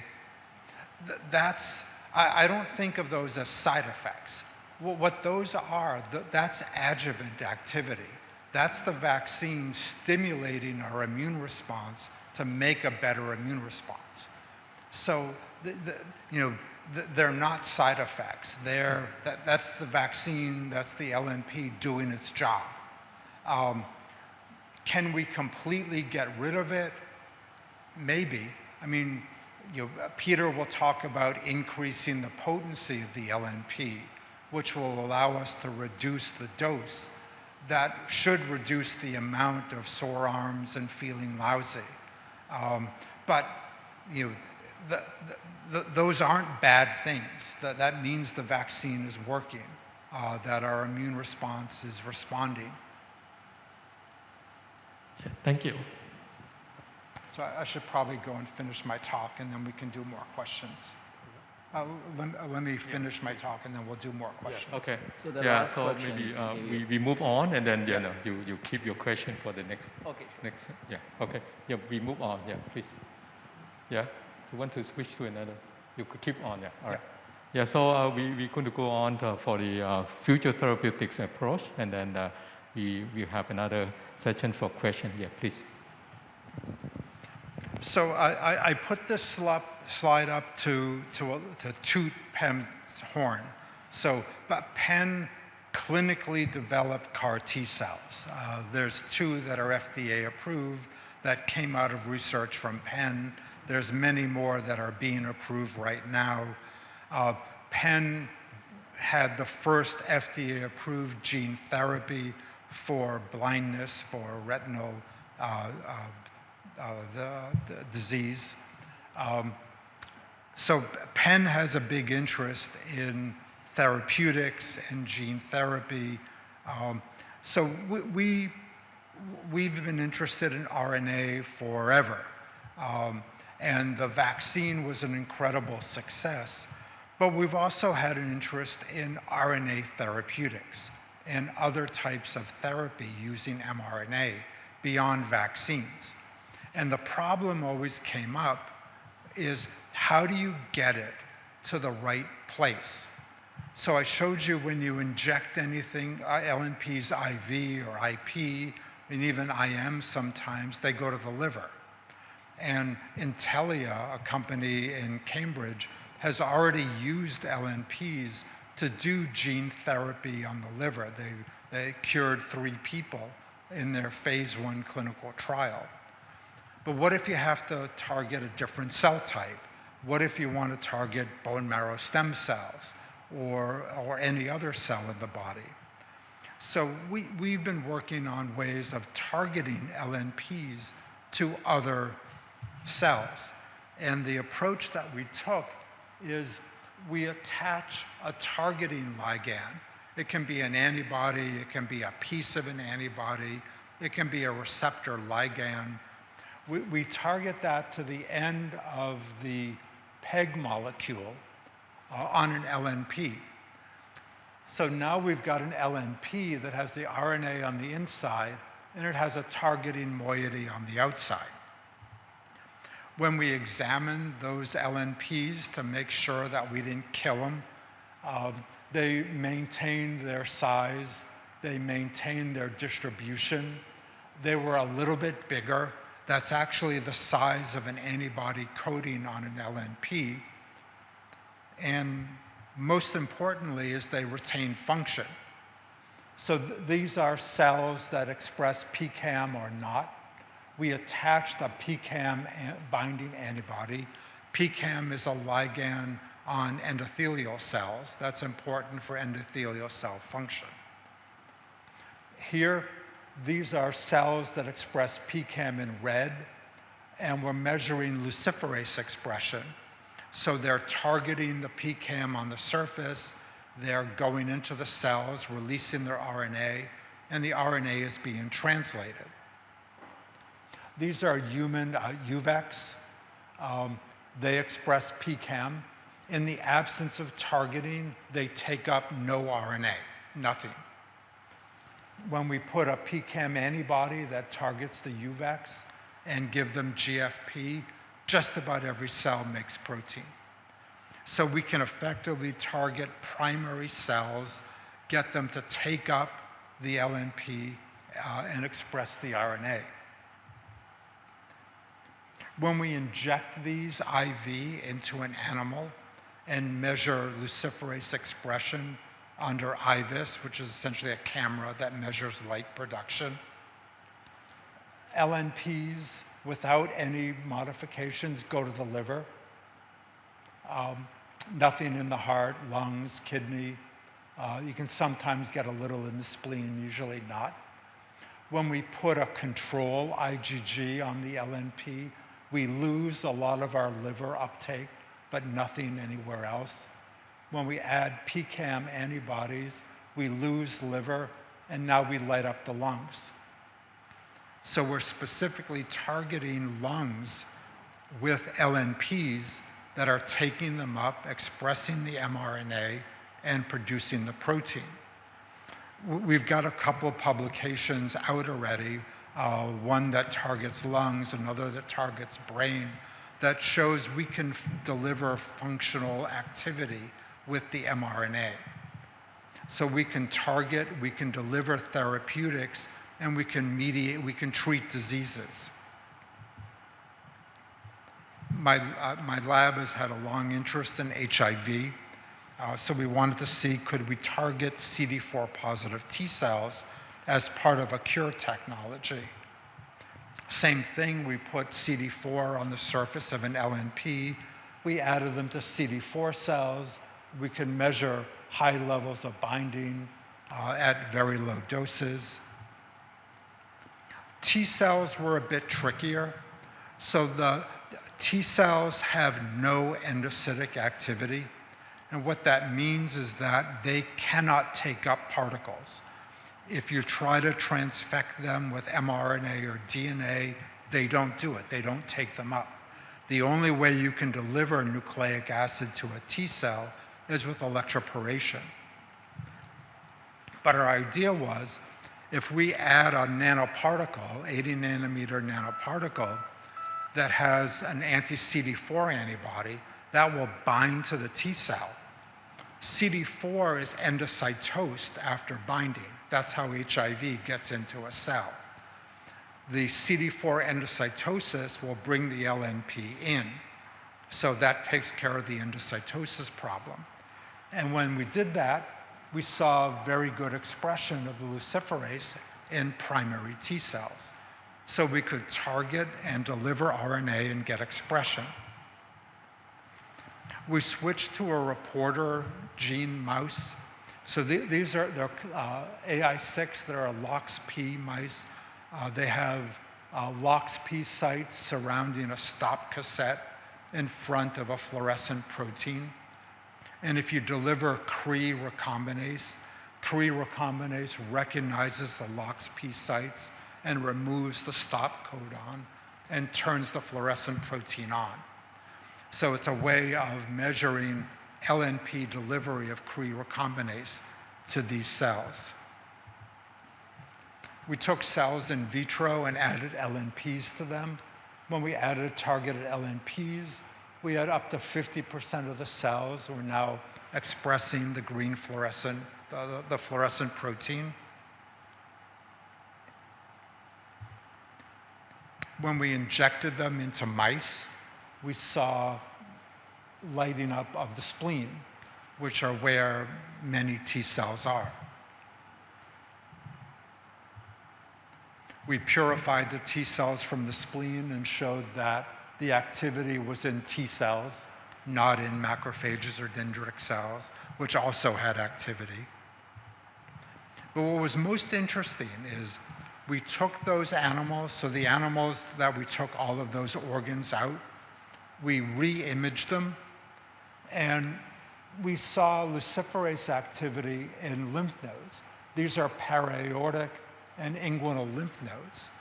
So that means that the IV injected lipid nanoparticles escaped from the circulation, went into the tissues, went into the draining lymphatics to the lymph nodes, bound to T cells in the lymph nodes.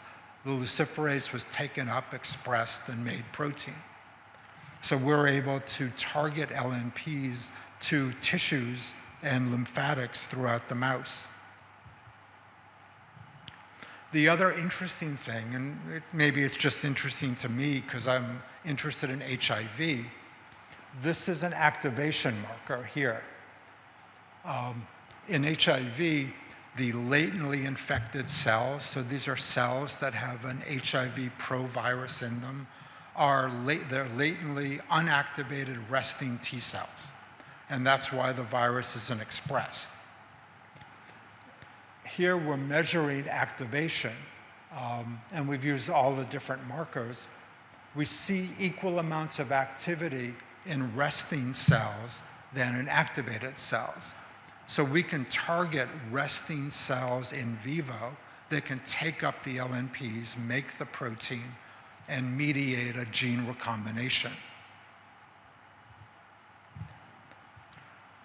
So we're moving forward with these trials for HIV cure studies.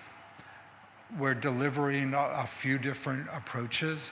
One in particular, we're delivering enzymes, Cas9 and other variants that can cut proviruses out of chromosomal DNA, with the idea of using this to treat latency by depleting latently infected T cells.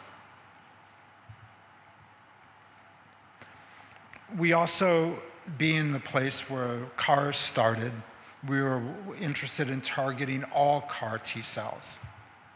And to do this, we changed our targeting molecule. And we looked at a whole bunch of them, but we ended up with a CD5 molecule. CD5 is a scavenger receptor that's expressed by all T cells and a subset of B cells. We chose it because as a scavenger receptor, it's endocytoses after binding a ligand, and it doesn't have signaling properties in a T cell. And our idea was, so if you've ever done CAR therapy, what CAR therapy involves is you take a patient with ALL or whatever disease you're treating, you leukapheresis them. So that's a machine where you take blood out of a patient, it spins the blood, removes white blood cells, and gives it back. And it keeps doing that over 2 hours. And it takes out about 2 billion white blood cells from a patient. You take those white blood cells and you go to a GMP cell culture facility, you activate them for usually about 10 days. When they're expanded and activated, you infect them with a lentivirus that puts a gene for a CAR molecule into the T cells. You then take those T cells and you give them back to the patient. That's the CAR therapy. The cost of that in the US is about $500,000 per dose. And you can see why. It's 10 days in a cell culture facility. Our idea was, can we take an LNP, that has a CAR expressing mRNA on it and put it into an LNP that we target to T cells. So the LNP will bind to T cells, it'll get taken up, the RNA escapes, the RNA is translated, and we put CAR molecules on the surface of the T cell. So we chose a CAR that recognizes fibrotic cells. And we made these and we put them in vitro. We had 80% of the T cells have the CAR on the surface. We injected them in vivo. 20% of the T cells express CAR on their surface. Typically in a CAR T cell therapy, 0.1% of the T cells have CAR. So we were nervous about this. We used a model of hypertension in a mouse. And when you make a mouse hypertensive, they develop cardiac fibrosis. And they develop very quickly. So we can see here in blue, these are normal mice. In yellow, these are hypertensive mice. And in red, these are treated with a CD5 targeted CAR T. And these are echocardiograms. This is probably the most important. This is the ejection fraction. So we can see a really big drop in ejection fraction with cardiac fibrosis. So you put fibrosis in a heart, it can't pump anymore. One treatment of CAR Ts, FAP CAR Ts, put ejection fraction back to normal. These are end diastolic volumes, a variety of other measurements, but the ultimate is a single treatment of FAP CAR Ts cured the fibrosis in this animal model. We also have a big interest in bone marrow stem cells.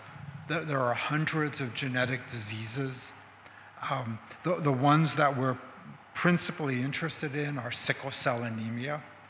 And the problem with sickle cell is there is an FDA-approved gene therapy for sickle cell in the US. What it involves is you take bone marrow out of a patient, a lot of bone marrow. You infect it with a lentivirus, and then you give it back. And usually that cures the patient. 200,000 people a year are born with sickle cell in Africa and India. You can't do 200,000 bone marrow biopsies and viral infections. It's impossible. With this therapy, we can target bone marrow stem cells and deliver an enzyme that corrects the genetic defect in beta hemoglobin. A single IV injection could cure sickle cell anemia. So here we're using CD117 to target. The importance here, this is simply showing binding to bone marrow stem cells. We see very high levels of binding and gene expression. These animals, these are the LOXP mice. They were treated with a single injection of bone marrow targeted Cre recombinase containing mRNA. We see that here it was 80% of the bone marrow stem cells underwent genetic recombination. That's an enormous level of targeting. We followed the animals for 6 months. They remained above 80%. We've done secondary transplant. So what that means is you take the bone marrow from these mice and you transplant them into another mouse. 100% of those mice had green blood cells. So what that tells you is that you've permanently recombined the repopulating bone marrow stem cells in these animals. To cure sickle cell anemia, you have to edit about 20 to 25% of the stem cells. To cure most immune deficiency, SCID, you have to edit about 1% of the cells. So we're at 80% right now. We've got plenty of room to move. So this, to me, is the future, or one of the futures of mRNA. where we can target and deliver things in vivo. And we can do gene therapy, we can do CAR therapy, and most importantly, we can make them available to the entire world. Whereas now, if you want a CAR T therapy, you have to come to the United States. So I need to thank all of the people who were involved in these studies, and there's too many to mention, but in particular, Norbert Pardee, who did much of the vaccine studies, Acuitas Therapeutics for the LNPs, Scott for the influenza, Bart's lab for HIV, Barrick lab for the pan-coronavirus, and the Epstein lab for the cardiac fibrosis model. Thank you.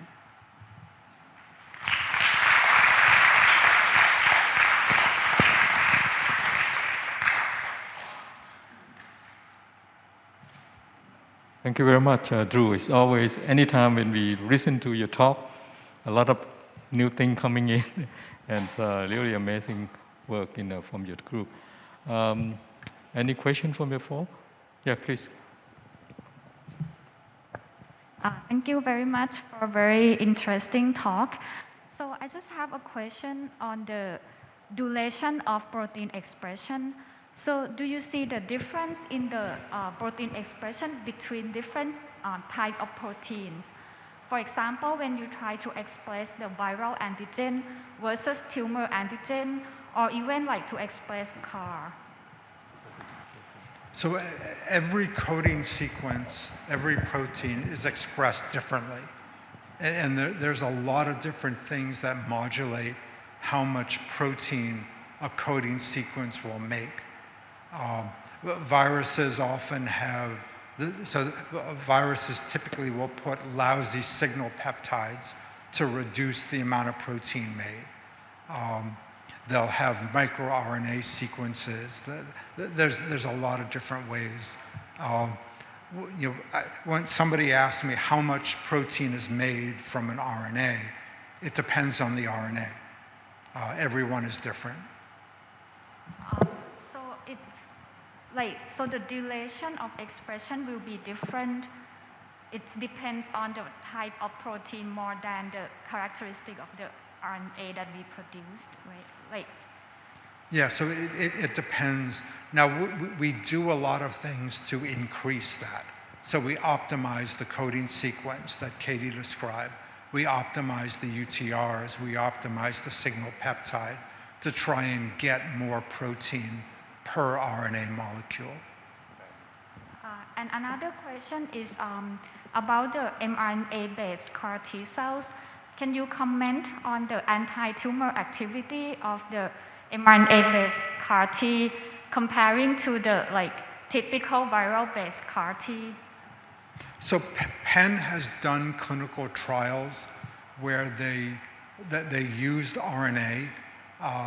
So they did the same thing. They expanded T cells from a patient, but instead of infecting them with a lentivirus, they transfected them with CAR T mRNA. And they found similar efficacy for treatment of a few different leukemias. All right, thank you. Yeah, question? I have a question related to the side effects of the mRNA. So as mRNA, most of the patients has some of the very tiny portion of them have a inflammation in myocardium. And I took 2 doses of Pfizer, and the third dose of Pfizer triggered me mild symptom myocardium inflammation. So the question I ask about that, when we moving towards the mRNA-based vaccines, as you explained, also the therapeutics, and also the audience asked previously about giving into the infants, that we are increasing the risk window for having this particular kind of side effects. So what's your thoughts about that, and how we can overcome such a clinical scenario? Because mouse and human are quite different when it comes to therapeutic level. So that's the question is about. Thank you. So as I mentioned before, I don't consider them side effects. They're they're supposed to be there. The vaccine is supposed to do that. So you would expect that after the third and after the fourth, you're going to have more adverse events because you've already got a potent immune response and now you're stimulating it more. How to get around that, I'm not sure you completely want to get around that. I mean, you want the adjuvant effect. So if we made an LNP that had no adjuvant effect, it would tolerize you. You wouldn't get an immune response. We are looking at ways of making them more potent so we can give a lower dose and they'll have fewer adverse events. But it's kind of like you're painting your house and you keep diluting the paint with water. You're just going to lose the color on your house. And you don't want to do that with the vaccine. You want to maintain the potency of the vaccine. I think the point is that the concerning in the community is not the reactogenicity, but the myocarditis, which is very rare. It's like 40 of the millions vaccination. So the question is, do we really know the mechanism and how we can prevent it? Not the reactogenicity, but the specific myocarditis related issue. Yeah. Yes, so I hate to say this. I know the mechanism of myocarditis, but I can't say it because my collaborator would kill me. We haven't published it yet. So there is a mechanism for it, and we and others are working on getting rid of it. What's important to note is, it's a couple per 100,000. It responds very quickly. It clears up very quickly. If you look at COVID-19 infection, the risk of myocarditis is about 30 times higher from infection than it is from the vaccine. So, with my kids, it wouldn't be a question. The vaccine is much safer than the infection. Yeah, Sivapan, yeah, please. Hi. Regarding to your presentation on the CD4 T cells, target on the CD4 T cell for HIV cure, my question is, can be the LNP is penetrate into the... You're coming in and out. The microphone is not working. Maybe you come over.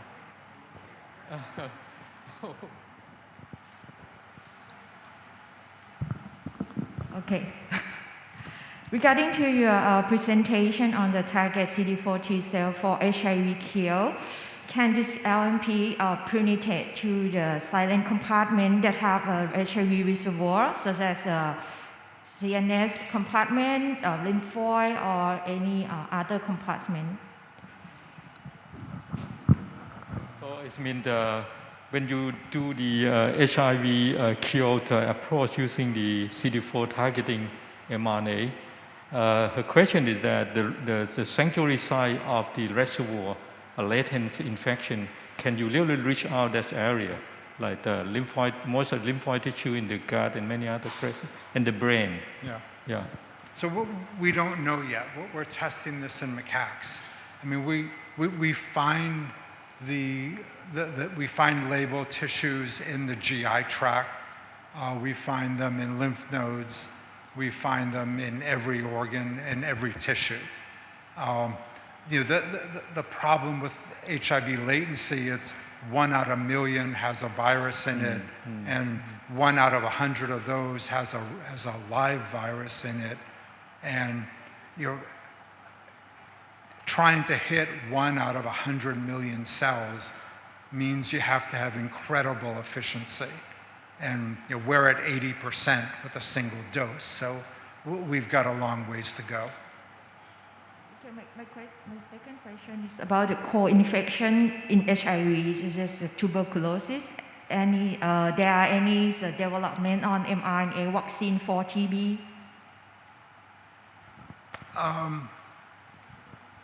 So we are looking at therapies in TB. One of them, and I'm not sure it's good or not, is our fibrosis treatment. Because the issue with TB is if you've been infected in your prior life without disease, you have a granuloma in your lung. And that granuloma is a fibrotic ball. And in the middle of it is a bacterium or a couple bacterium in a macrophage that's controlled by the immune response. When you get HIV, you lose the immune response and it escapes. But the question is, if we've now, if we've got HIV infected people or even uninfected people, can we give them anti-fibrotic CAR Ts to break the granulomas down so that drugs can get at the bacteria? It's a crazy idea. I'm not sure we're going to try it or not. Okay, thank you. Any other question? So, Drew, you mentioned about the flu vaccines. So my question is that based on your very beautiful data on the the stocked, approach, is there any clinical trial on that stock-based influenza vaccine trial? And is there any promising data that we're going to get to that clinical use very soon? So we started a clinical trial on the stock immunogen before COVID-19 hit. It's been delayed because of the pandemic. It is going forward. We've made a lot of other immunogens. Some are stock-based, some are M2E based, some are NA based, some are combinations of all of those. So we've got a lot of different immunogens that we're currently trying in ferrets, and we'll move into clinical trials if they look good. So in your views, what will be the next mRNA vaccine beyond COVID-19 vaccine to get approved for the clinical use? Yeah, it's a great question. I mean, Moderna has a CMV vaccine that's fairly far along. I don't know. I haven't seen any results from it yet. There's a few influenza vaccines in clinical trials. And I'm sure there's a lot more we don't know about. So I'm not sure. Okay. I'm hoping it's a pan-coronavirus. Yeah, pan-corona. I think that's needed. Okay. Yep. All right. So we're done. We're done. Okay. All right. I think we finished the second talk, and then we're going to thank you very much. Let me thanks Drew by giving this. Last session of today. I am Natia Hirankan. I will be the moderator for this last session. So this morning we have heard a lot about an exciting role of mRNA, but we already heard that that cannot be possible without the use of LNP as a carrier, as a delivery into the cell and into our body. So this afternoon we are very fortunate to be able to listen to a real expert in the LNP. So let me give you a little bit of introduction. So it is my honor to introduce Professor Peter Cullis. He's a physicist and biochemist, and I know that he's both a great scientist and entrepreneur. He has been co-founded more than 30 biotech companies, including Acutus, that have been, making the LNP that incorporated into the Pfizer COVID-19 vaccine. He's currently a professor at Department of Biochemistry and Molecular Biology, University of British Columbia. So please join me to welcome Professor Peter Cullis. Okay, thanks very much for the introduction. I'm a slow worker. I'm going to show you how it took me 50 years to get to where we are today. But it's actually it's a story really of my career as much as anything else. So I'm not going to go too much into the science. I'll do a few things, but I really want to sort of emphasize the journey of science as I've experienced it. So my title here is A Long and Winding Road to the COVID-19 Vaccine. mRNA vaccine, or how it took 50 years to develop these lipid nanoparticles. I have a number of conflicts of interest. It's not 30 companies. I have started one way or another more than about 10 or 11, but I think 30, that would be a little over the top. Okay.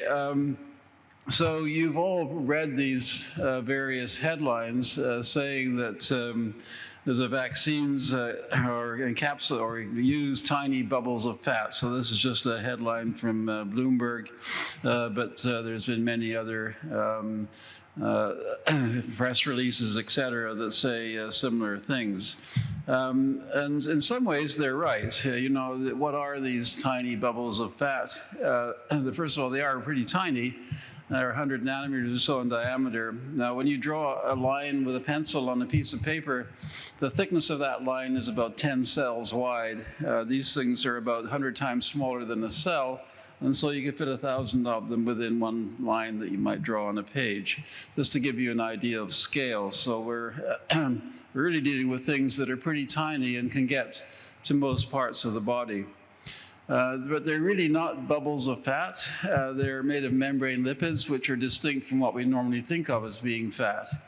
And so this is, I'll describe a development over since about 1972, where I got out of physics and then started to study membrane lipids. But I was involved not with anything that was applied. I was looking at very basic studies on membrane lipids, lipid polymorphism and lipid asymmetry, two things you probably never heard of before, but they actually ended up being integral to the COVID-19 vaccines. We spent a time between the middle 80s and the middle 90s, actually still going on today, to develop lipid-based nanoparticle systems, or lipid nanoparticles, to deliver cancer drugs more specifically to where they want to go. I mean, obviously, cancer drugs right now go all the way through your body and cause nasty side effects, and there's a real need to get them much more specifically to where they need to go. This resulted in a couple of drugs that have been approved by the FDA and the European Medical Agency to treat various forms of cancer. But since about 1995, we've been working on lipid-based systems to deliver nucleic acid-based drugs to target cells in vivo. And so this has again resulted in two drugs that received regulatory approval. The one of them, of course, being the vaccine, and the other being a drug to treat a hereditary disease. And I'll describe how that work evolved.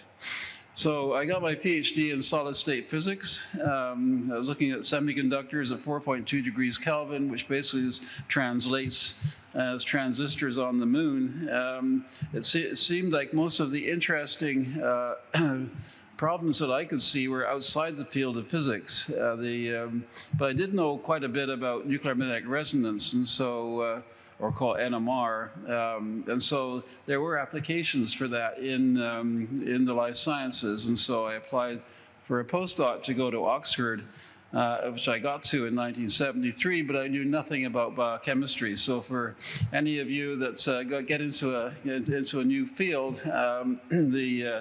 this was a very daunting experience, going into a department where I was supposed to know something about what a protein was and what nucleic acids were, and I didn't have a clue. So I had to learn very quickly. But as I say, I did know a bit about NMR. This is my last physics paper, which I was very proud of because it had a lot of equations in it. So you really learn a technique in some depth when you go through a physics program. You also learn when you need an instrument that isn't available, you better build it. The third is to go after some basic problems. So when I got to Oxford in 1973, we had a magnet, but not much else. And so that was my first job, was to build the NMR machine. Me and a graduate student put this NMR machine together.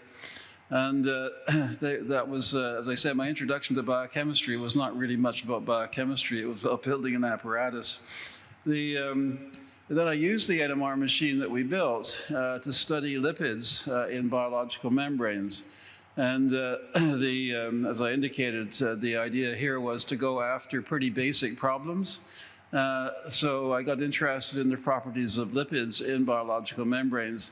Now, what you see here is a model of a biological membrane, and you get the lipids are the ones with the little balls on top and the long chains, and they play an integral role in membranes. They basically supply the structure and the permeability barrier for a membrane. And the proteins do a lot of the work, but the lipids are pretty darned important. So why are they interesting? Well, you've got about 30 trillion cells in your body. They're all surrounded by a membrane. There's obviously different forms of cells, but inside all those cells, there's various organelles. They're also surrounded by membranes. Membranes are probably one of the most important structural elements in a cell, and so there's good reason to be interested in membrane lipids. So this is just the sequence of, from a very complicated biological membrane to the lipid bilayer that holds the whole thing together, and then a membrane lipid, which has one end that likes to be near water, and the other end that likes to be sequestered away from water. So, but the basic message here, of course, is that membrane lipids are rather basic to life. There are people that say membrane lipids came first, and after that they trapped various reagents inside them to produce the nucleic acids, and so they're really the fountain of life as we might know it. Now, I got interested in the basic science of membrane lipids, and there's two instances here. Biological membranes contain, in addition to lipids that like the bilayer arrangement that supplies the permeability barrier, there's a lot of lipids there that don't. If you isolate them and put them in water, then they'll adopt non-bilayer structures. And of course, that can't be helpful to a lipid bilayer, at least one wouldn't think so. So the question was, well, why are they there? Also, biological membranes have asymmetric transbilayer distribution. In other words, the lipid composition on one side of the membrane is different than the other. It's called lipid asymmetry. And so what are the consequences of lipid asymmetry? So this is a long way from being a vaccine. So these are the kind of questions that actually, as I'll point out, led to some of the lipid nanoparticles that we're using currently. As I said, we constructed this NMR machine. We use phosphorus NMR. Phospholipids have a phosphorus atom. And so we could use phosphorus NMR to study the structural preferences of these lipids. And so you just add water to these systems. They'll spontaneously adopt their preferred structures. And we could detect that by looking at the NMR spectra. As you can see here, the bilayer lipids have a characteristic NMR spectra. The hexagonal H2 phase is termed, which has these long tubes of water surrounded by the lipid, give a different structure, and I could go into all the physics in behind that if you want, but they do provide a nice signature, and it was a very useful technique to look at these structural preferences and what would cause lipids to move from one structure to another.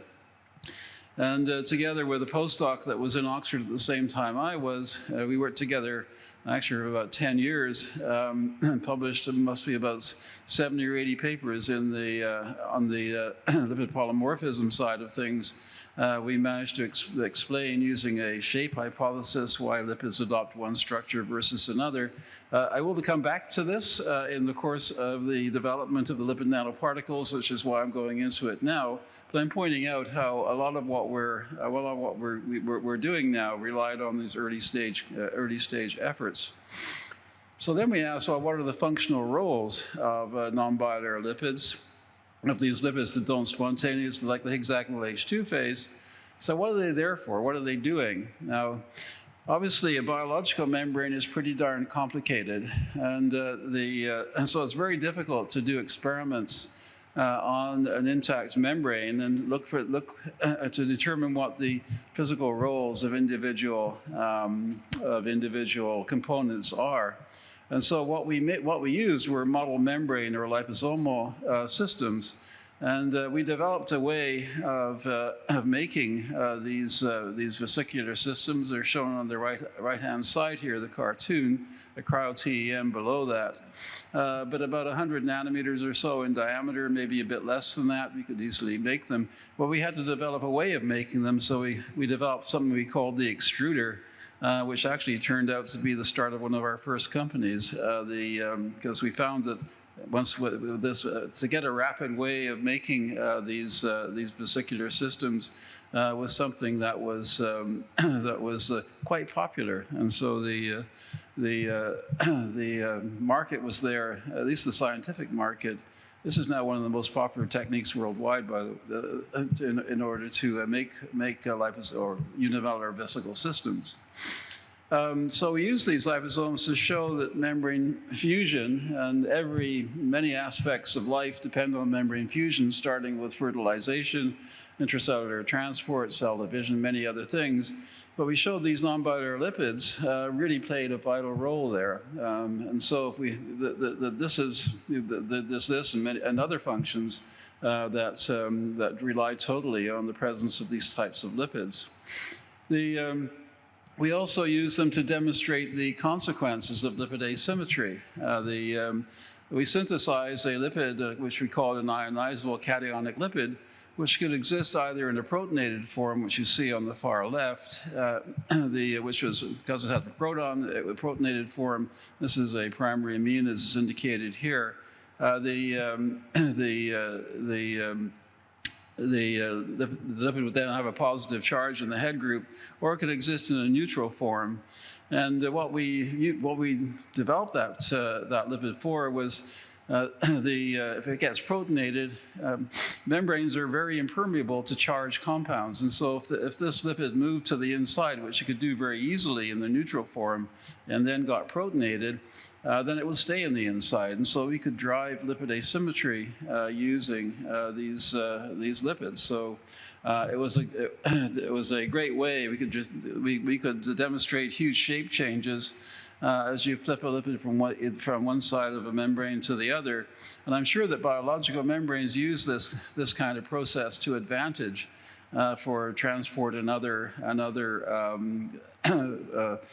functional abilities. But we got distracted at this point, fundamentally distracted by the drug delivery potential. Now, in order to measure what we're using here was the pH gradients in these systems, say pH 4 on the inside and so pH 7 on the outside. So the inside about the acidity of a lemon. So really not that acid, but just a bit lower than, say, the physiological pH of pH 7. And we could use a weak base molecule. This is methylamine. That in the neutral form would go straight across the membrane, but in the inside get protonated in the lower pH environment. And at equilibrium, the concentration on the inside versus that on the outside would mirror the proton gradient. So in other words, the pH unit, say 3-unit pH unit, be 1,000 times higher concentration of the weak base on the inside of these lipid nanoparticle systems. But then we noticed that many common cancer drugs are weak bases. This just shows about the 4, but many of them are. And so we reasoned that maybe these could be taken up in the same way, and it turned out that was the case. That we could load these little liposomes, model membranes, with cancer drugs to such high levels that they would precipitate inside. The bar there is 100 nanometers, so we have little nanocrystals forming on the inside of these lipid nanoparticles. And so the immediate, what we did at this point, we went through a number of iterations, but we started a company called Inex Pharmaceuticals to use these liposomes to improve the delivery of cancer drugs to tumors. I mean, this is a huge problem. Right now, when we use a cancer drug in the clinic, less than 0.001% actually gets to the tumor. The rest goes right through all the way through your body and obviously causes all kinds of nasty side effects. And so we need drug delivery systems to take these drugs much more specifically to where they're needed. I still, half of my lab is still working in this area of trying to get much more specific delivery, and we're getting closer. It's a huge issue. So if we formed this company by me and 4 postdocs in my lab, this is just indicated here. And part of this was really to keep a team together. We had a great group, and it certainly was this is one of the things I'm most proud of, is that this group of people that were working together 40 years ago, and many of these people I'm still working with today, and it's the reason for our success in the long term that we managed to keep this group together. So as a result of these kinds of studies and the companies that we formed, we got 3 drugs approved to treat cancer and its complications that received regulatory approval. So, this is really just demonstrating from a lipid nanoparticle point of view, a lot of the technology that we're using now is not new. I mean, these drugs were approved in 1995, 2000, et cetera. So the reaction of the body to the presence of these kinds of drugs has been well studied. But forming Inex was really vital, because in order to bring a drug to market, you need a lot more than just good science. In this case, as I mentioned, we needed to keep a pretty good team together. Need to raise a lot of money, because doing the clinical studies is hugely expensive. We were paying $50,000, for example, per patient that we were treating in a clinical trial. And so 100 million or more was the kind of money that was necessary.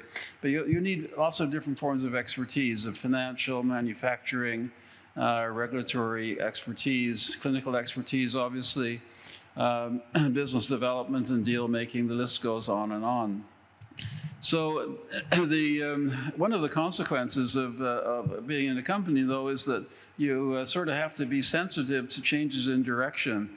And we'd started, this is the mid-90s, we'd started Inex to deliver cancer drugs, as I mentioned. But one day the CEO came to me and he said, I can't raise money putting old drugs into these liposomes.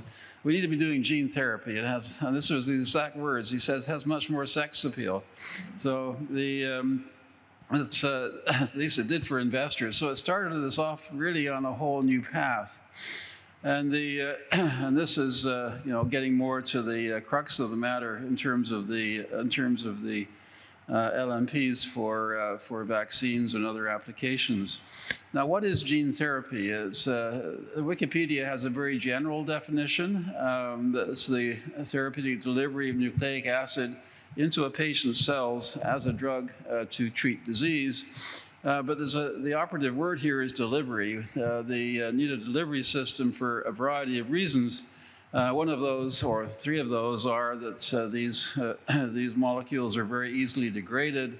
They don't get to where you want them to go when you inject them into your body, and even if they get there, they can't get across the cell membrane to do their work on the inside on the interior of cells.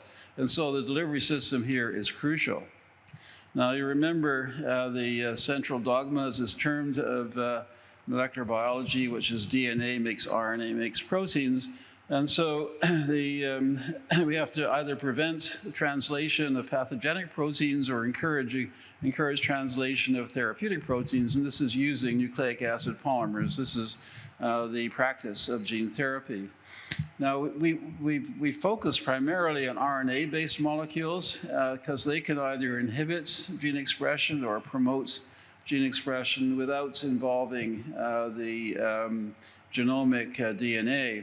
And of course, that has advantages from a safety point of view.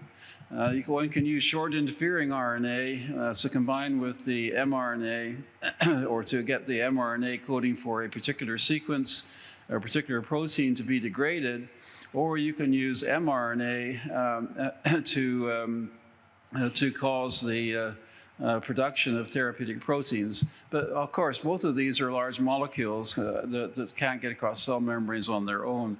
And so they require delivery systems to reach the interior of target cells. So since about 1995, we've spent that time developing these LNP systems to deliver small interfering RNA and mRNA into cells in vivo.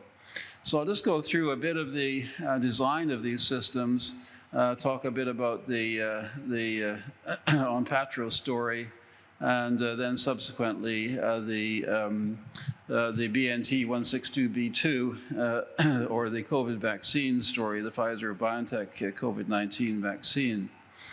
So our aim in 1995 was to develop a delivery system to get siRNA into hepatocytes in the liver to silence the gene in the liver.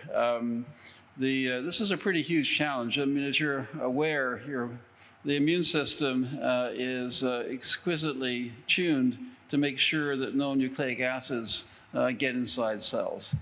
For obvious reasons,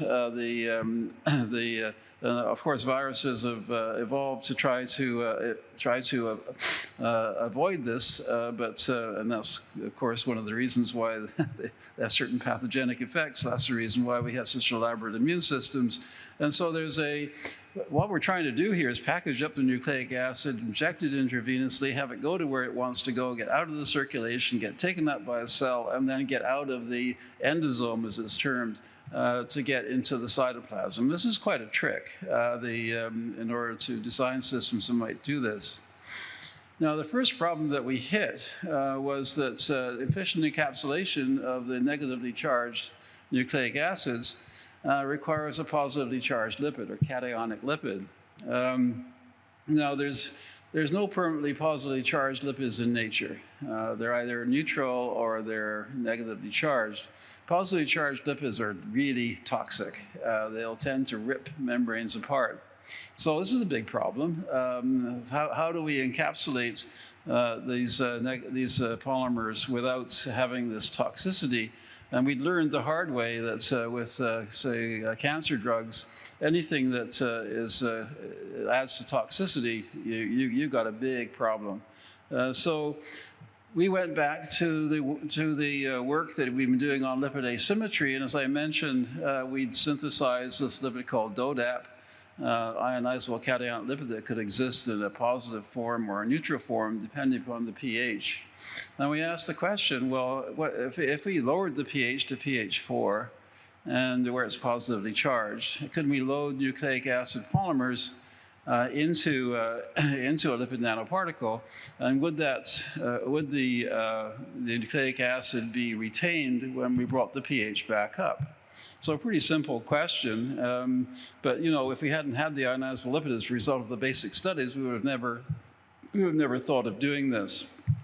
And so we developed a process where you dissolve the lipids in ethanol, and in this case it was either DNA or RNA, small segments of DNA and RNA, antisense oligonucleotides, etc. Dissolve those in water at pH 4, and then rapidly mix the ethanol, the lipids in ethanol with the water containing the oligo. And you can see intuitively here what could happen. One of the first things to fall out of the solution will be the negatively charged polymer surrounded by the positively charged lipid. And if you do it fast enough, you can have other lipids in there. And this is like this thing with a squiggly top to it, the PEG lipid, the surface lipid. If that falls out of solution subsequently, it'll trap these systems in a limit size particle, as we term it.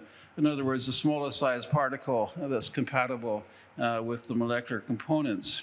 And so and then after that, dialyze away the ethanol, raise the pH, and you've got your finished lipid nanoparticle. So this was the situation we arrived at fairly around the year 2000, something like that. And it really is an ideal process for encapsulating RNA or DNA in a lipid nanoparticle. They're relatively non-toxic because they're not charged at physiological pH values. Hydrophobic core, stable, encapsulation efficiencies are pretty much 100%. And we can adjust the size by just simply changing the ratio of the surface lipid to core lipid. So they're quite flexible processes. So that was the start. I mean, you'll notice how we didn't go straight for trying to get something to do something in vivo. The first thing we had to do was get something that could potentially be a viable product in terms of encapsulation efficiency, toxicity, and those very basic reproducibility, those very basic parameters. One of the things that a lot of people tend to do is to develop a system that's not well characterized and then go straight into an animal model, and then you have a problem because if you're not producing the same thing each time, then the number of variables can be overwhelming, and it's very difficult to make progress. So now I'll talk a bit about the Onpattro story, which started around 2005. And this was developing a drug to treat a condition which you've never heard of called hereditary amyloid transthyretin amyloidosis, which affects about 50,000 people worldwide, and it's pretty nasty. And so I'll just go through that as the next step. So this is siRNA. The small molecule drugs, like cancer drugs, have a molecular weight of about 500. siRNA has a molecular weight of 13 kilodaltons, 13,000 molecular weight. So this is a big molecule in comparison to most therapeutics. So here I was at a conference in London. And I was pursued by a guy named Mad Russian, Viktor Kotelyansky. He was the VP research for a company in Boston called Alnylam Pharmaceuticals, who had been founded 2 years earlier to use siRNA as a therapeutic to inhibit the production of proteins that were causing deleterious effects.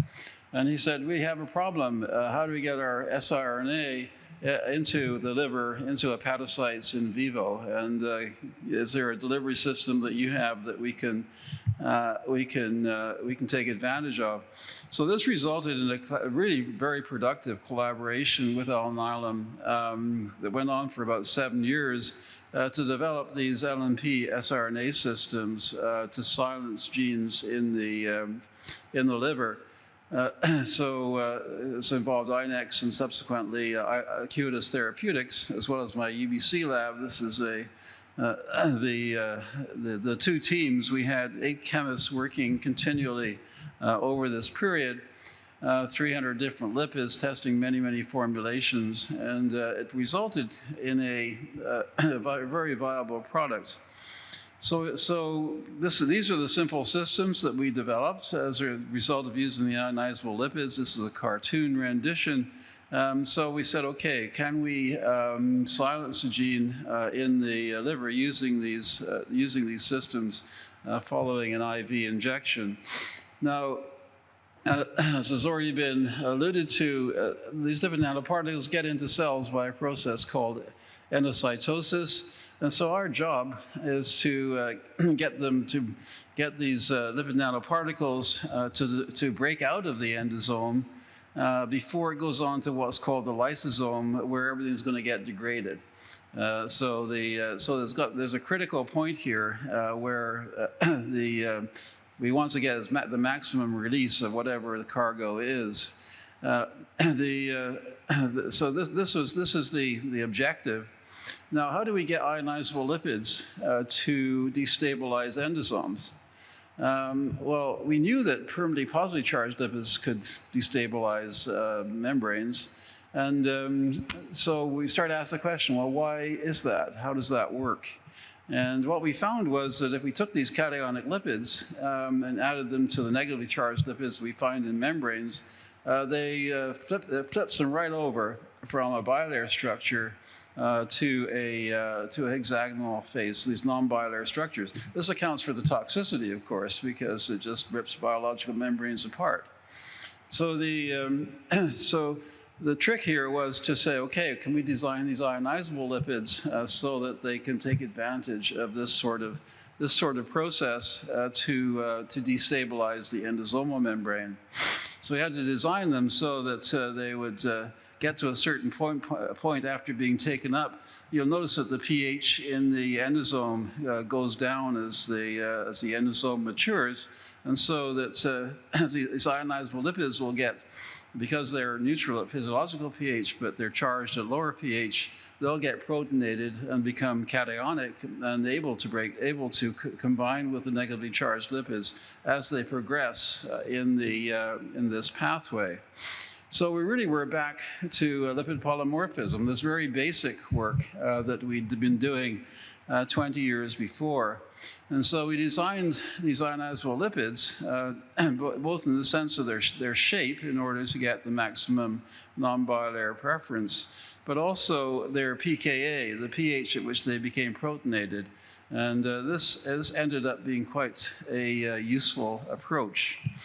So we used a factor 7 model. So factor 7 is a clotting protein that's made in the liver. Obviously secreted into the circulation. So we designed an siRNA to silence factor 7 and package that in a lipid nanoparticle, inject these mice via the tail vein, and then assay for factor 7 in the blood some 24 hours later. And so if the more potent these systems are, the less factor 7 we're going to detect in the blood after injecting them with these systems. And what we found was that the potency was extremely sensitive to the species of the cationic lipid that we employed. We went through a lot of different formulations, but varying the pKa, varying the pH at which they became protonated, they were highly sensitive to that particular parameter. These are a few of the lipids. They're pretty simple lipids in terms of the structure, and they all have this amine head group, primary amine, secondary amine head group, dilenoyl acyl chains, but their activity is dramatically changed according to the pKa. So this is just indicating the potency of these systems, where we're defining the potency as the effective dose that we need to get 50% gene silencing in the liver. And as you can see from this, the y-axis here is a semi-log plot. If we move as little as half a pH unit away from some optimum, we can be reducing our potency by as much as a factor of 100. And so this was certainly an unexpected benefit of these ionizable lipids, that they have this property that we could start to tune them so that they'd be able to engender the breakdown of the endosome and the release of the nucleic acid cargo. So this just indicates where we started. We needed 10 mg per kg, and we ended up at about 5 micrograms per kg. And if anything, the toxicity of these systems was reduced. And so we had this huge therapeutic window that we could give 1,000 times higher dose before we would start to see any toxicity arising from these systems. This is in a mouse model. But it just points out you need to start with something where you have a huge therapeutic window in order to have a chance of getting a viable therapeutic. And so this was pretty, around about 2011, somewhere in there, we arrived at this point. Now, if we could silence factor 7, we can silence any gene we want. This is the nice generality of a gene therapy approach. We just have to get a different siRNA, and then we can silence whatever we want. And so the clinicians at Alnylam said, okay, well, let's go after this transthyretin-induced amyloidosis disorder. It was actually a very good decision. So the transthyretin-induced amyloidosis, this is really a multisystemic disease. It's caused by deposits of the transthyretin fibrils. You can get a number of mutations of this protein. It's made in the liver, secreted into the circulation, and it transports it's a retinol binding protein. But if there's some of these mutations, then it can end up forming these fibrils, which presumably distribute all the way through your body. But they really have nasty effects in nervous tissue and in cardiac tissue. So there's no effective therapy, and it's usually fatal within 5 years of diagnosis. And this just indicates the progression of the disorder as one progresses through the various stages. Obviously, a very nasty disease, and because it's a hereditary disease, if you started stumbling, which is one of the first indications you've got a problem, you would know that you're in for a pretty nasty sequence of events, because you'd likely seen parents or uncles or other relatives who had gone through the same process. Now, one thing about the gene therapy approach is that the hypotheses here can be remarkably simple. If we shut down the production of transthyretin, maybe this is a way of treating this disorder. And so the idea here is to use transthyretin, use siRNA to knock down transthyretin, and maybe then we'll reduce the number of fibrils that are circulating. The deposition will be reduced, and perhaps even we'll get clearance. So it's potentially a simple solution to a devastating systemic disorder. So the first phase 1 studies was done in healthy volunteers. This is around about 2013, and came up with some quite spectacular results in terms of gene silencing in people. And showed that at about 0.15 milligrams of siRNA per kilogram body weight, you could get more than 80%, 90% reduction in the levels of transthyretin in the circulation, which lasted for 2 or 3 weeks. So a dose of 0.3 mg per kg of siRNA every 3 weeks was chosen for the subsequent clinical trials. The trial involved 225 people, 148 getting the drug, the LNP siRNA to knock down transthyretin, or 77 got placebo, which was sterile saline. The endpoints here were a neural impairment score, ability to walk, a number of other quality of life, self-reported, et cetera, et cetera. Now, this was, over this 18-month study, some pretty spectacular results were obtained. The neural impairment score for those on the placebo group, which is in purple here, proceeded to get worse over this time period. But the people that were getting the drug, the siRNA to knock down transthyretin, if anything, got better. And so one's not only stabilizing a hereditary disorder, you're actually, these people are improving. So pretty remarkable. The clinical trial results that were announced in 2017, and they really hit their primary endpoint and all of the secondary endpoints. I don't know why they bothered to calculate the p-value here. This drug clearly works. I often say this is 1 over Avogadro's number, so it's a pretty convincing p-value, as one can see for the other many of the other secondary endpoints: muscle strength, nutritional status. As you can see, this is a wasting disorder, so it's a stabilizing and potentially curative therapy for a previously fatal disease. So I really thought this was going to be the apex of my career. It's approved by the FDA in 2018 for treatment of transthyretin-induced amyloidosis. The first FDA approval of an siRNA-based drug and clinical validation of the lipid nanoparticle delivery system.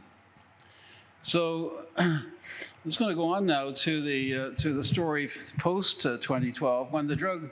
When Onpattro went into clinical trials, obviously there's not much else that one can do as a, in drug development, because if you change the drug, then you have to start the clinical trial process all over again. And so at Acuitas, we went on to say, okay, well, if we can deliver small interfering RNA, 13,000 molecular weight, maybe one can deliver messenger RNA and get gene expression in the liver in the same way that we were delivering these big molecules to the siRNA to the liver. Perhaps we can get mRNA to the liver as well. And so I'll just briefly go through that in the next few minutes. So does it enable mRNA-based gene therapies? And so we wanted to find out. So this is cartoon or diagram is exactly the same as the one for siRNA, only now we're packaging something that's hundreds or more kilodaltons inside these lipid nanoparticles. Now, if we use the lipid called MC3, which was the one that was the optimized lipid that we had for the lipid nanoparticles that for Onpattro, we could see, using this IVUS imaging approach, we could see protein production. This is luciferase expression in the liver after an IV injection. So this gave us some considerable indication that the approach might actually work. And so Acuitas has gone on to really say, okay, well, what can we improve on MC3? So MC3 is the little one on the left-hand side here in terms of relative luciferase expression in the liver, and you can see now getting up to 20 to 30-fold improvements in gene expression levels in the liver. So the ionizable, this is mainly ionized changes in the ionizable lipid. It certainly is one component here that just keeps on getting better. There's a huge number of applications here because we can now use this kind of approach to produce any protein we want, just using the liver as a bioreactor. And so this you can get supramolecular or supraphysiological levels. If you want to win the Tour de France, then this is another way to do it. This is for EPO, erythropoietin. So a single IV injection, really, this is in pigs, in a pig model, so a large animal, but showing the kinds of increases in the circulatory levels of this hormone that can be achieved by an LNP mRNA system in this case. Here we got, this is where if you don't have good luck, then you've really got a big problem. So we were approached in 2014 or around that time by Drew and Katie Carrico, who had done, as we're all aware, many years of work developing mRNA for vaccine applications. But in the same way as when we were working with Alnylam, we have a problem. How can we get our mRNA into muscle and immune cells in vivo? So we weren't going in this direction at all. We were obviously trying to get better and better systems for expressing proteins in the liver. I don't have to go through this in any detail because it's been covered in the two previous talks by people who are much more expert than me. But in terms of the immune response that we needed, that was desired, MHC1, MHC2 class immune responses as a result of injecting these systems intramuscularly. Now, Drew already covered off on the influenza results. This is just other results that came out of Drew's laboratory for Zika virus. And so this is one of the first, in addition to influenza, that we looked at. And so here we have mRNA that's coding for the Zika virus pre-membrane and envelope glycoprotein, and packaging that in the lipid nanoparticle and injecting that, I think that was intradermally actually, the results here just demonstrate again the potency of these systems as vaccines. So injecting intradermally on day 0, and then challenging at 2 weeks or 20 weeks with the live virus, and showing here that there's total protection in these animal models, both at 2 weeks and at 20 weeks after immunization. So these results looked pretty spectacular and caused the association of Acuitas with BioNTech, the partnership there was again focused on influenza actually. And in turn, BioNTech had been working with Pfizer on a flu vaccine, and you've heard this story a little bit already.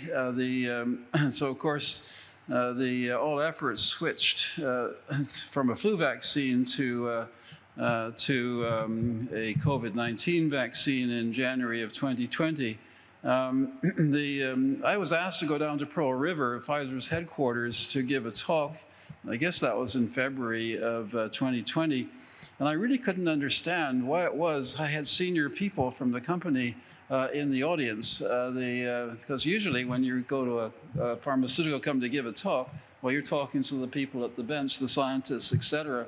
But there were some pretty senior people there, and I didn't really figure that out until I realized that they were about to make a decision to actually move forward with this into the clinic.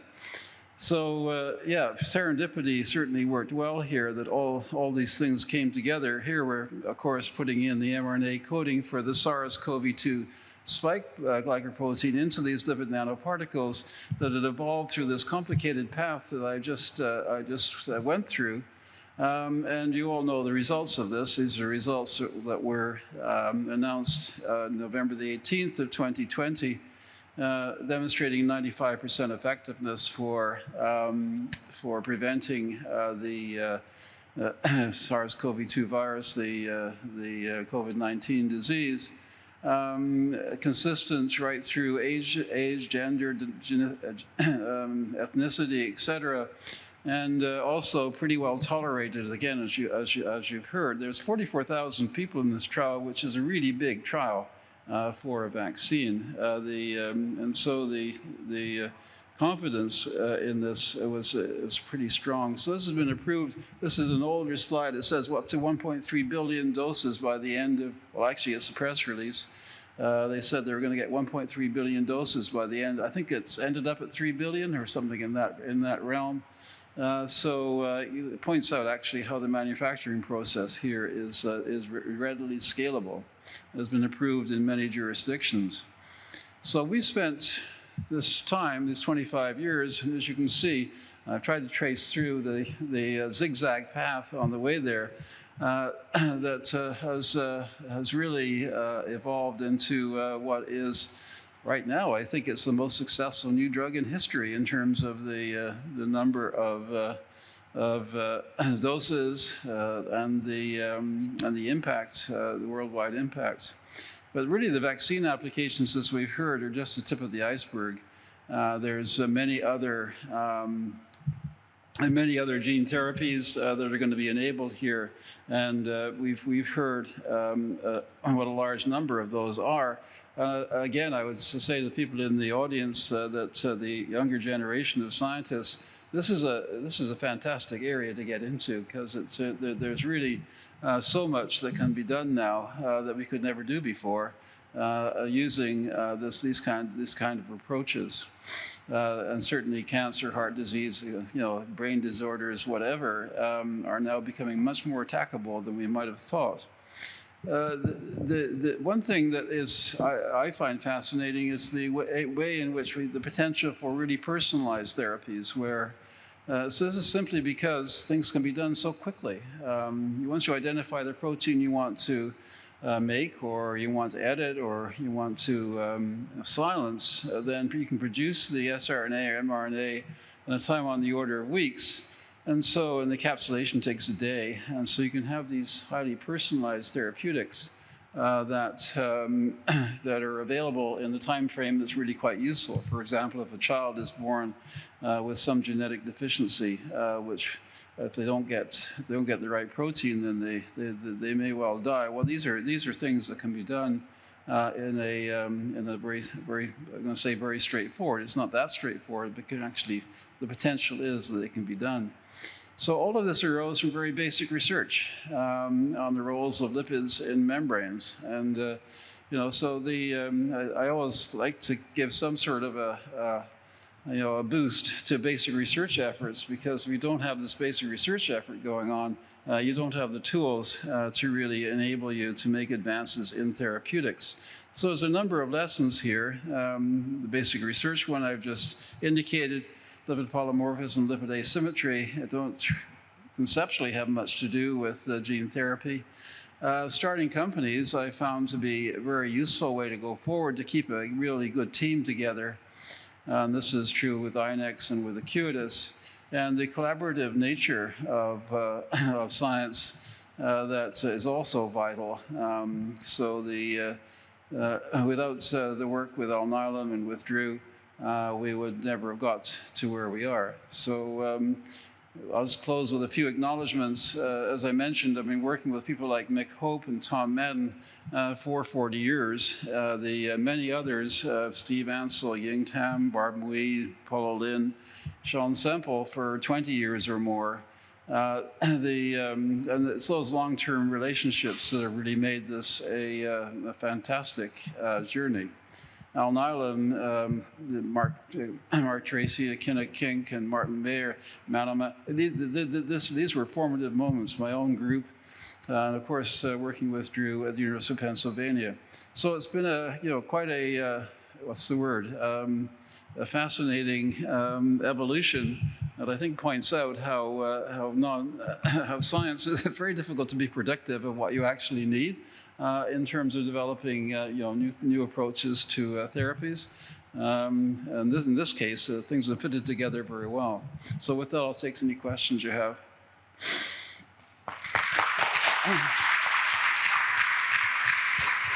So thank you very much for such an inspiring and impressive work. And I really love your lesson of slide. And because I'm teaching basic science, I think that's an excellent take-home message here, that basic science for medical student and all the science student is the most important things. And taking this real-life example here, that he started as a physicist, but now he's like more expert in cell biology than any of us. So thank you very much. And are there any questions from the floor? Hello.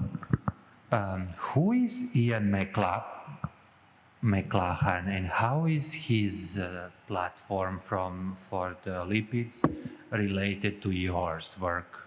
Sorry, what's the question again? Who is the Ian McLachlan?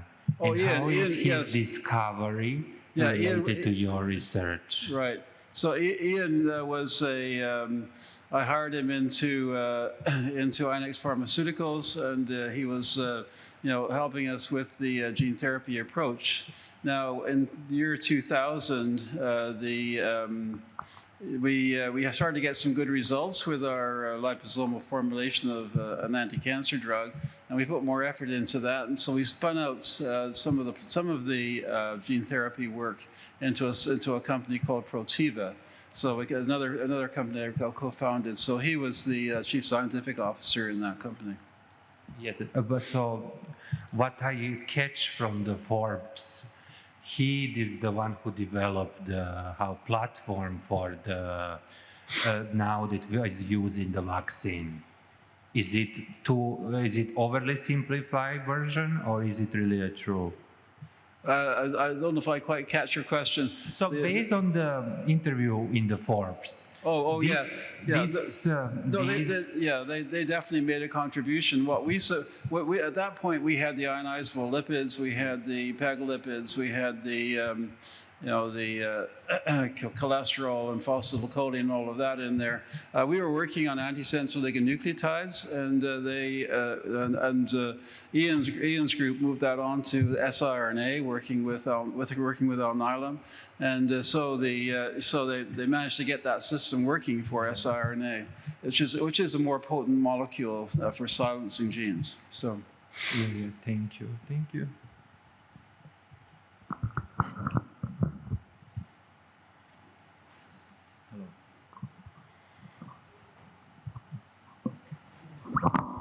Hello. Okay. I have two questions. So one of the organization work on the cancer vaccine. So he tried to adjust the proportion of cationic and anionic to try to target like spleen instead of lung. Can you explain that? How does it work? Yeah, you're talking about James Dahlman's work, right? Yeah, you can certainly, I mean, what he's shown is you can get different distributions to different tissues. I'm always a bit leery when people are using these cationic lipids. The potential for toxicity, I think, is quite high.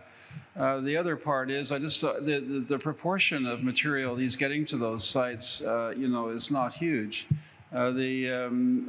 I suspect that approaches such as Drew are using an antibody approach, or as approaches that we're pushing, where you use some of these natural targeting ligands, will end up being more productive. But that's just my view. It may well be that some of these other approaches are viable. That we're using these lipids with various charges. But the toxicity issue is one that always worries me.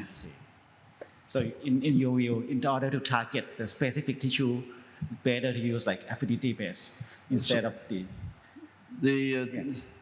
Sorry, I didn't quite catch that. I mean, in your view, in order to target specific tissue or cell, what is the best approach that you think? I think it's going to be possible to do that. There's a number of ways that one can go after it, though. One of the things that we're doing is the systems that have been developed to this point are they don't circulate for very long. Within 30 minutes, they all go to the liver. And so the trick is to get long circulating systems that will circulate around for hours, and then then they'll reach these other tissues, and then find ways of turning them on or off according to where you want the gene therapy to occur. And so I think that's going to be that's one of the nice things about the flexibility of these lipid nanoparticles. That one can you can take along other things. I mean, for example, you can incorporate gold nanoparticles or other things that are sensitive to external radiation. And so I think that some of those physical approaches are going to be like the first step of getting gene therapy in a particular area. So it's again, these are from the lipid nanoparticle field right now. There's a lot of, as you can imagine, a lot of experimentation. We now have long circulating systems, so they get pretty well to the bone marrow, and so the possibilities there from a therapeutic point of view are breaking open. And similarly for spleen, as Drew was also indicating, for hitting T cells and other immune cells. So these are this is where the literature now is expanding, daily, in terms of the getting new tropism for different tissues. I can have one more question. Can you compare those exosome, EV, versus the LNP? What is your opinion on the advantage and disadvantage? Okay. Yeah, the exosomes that's a difficult technology.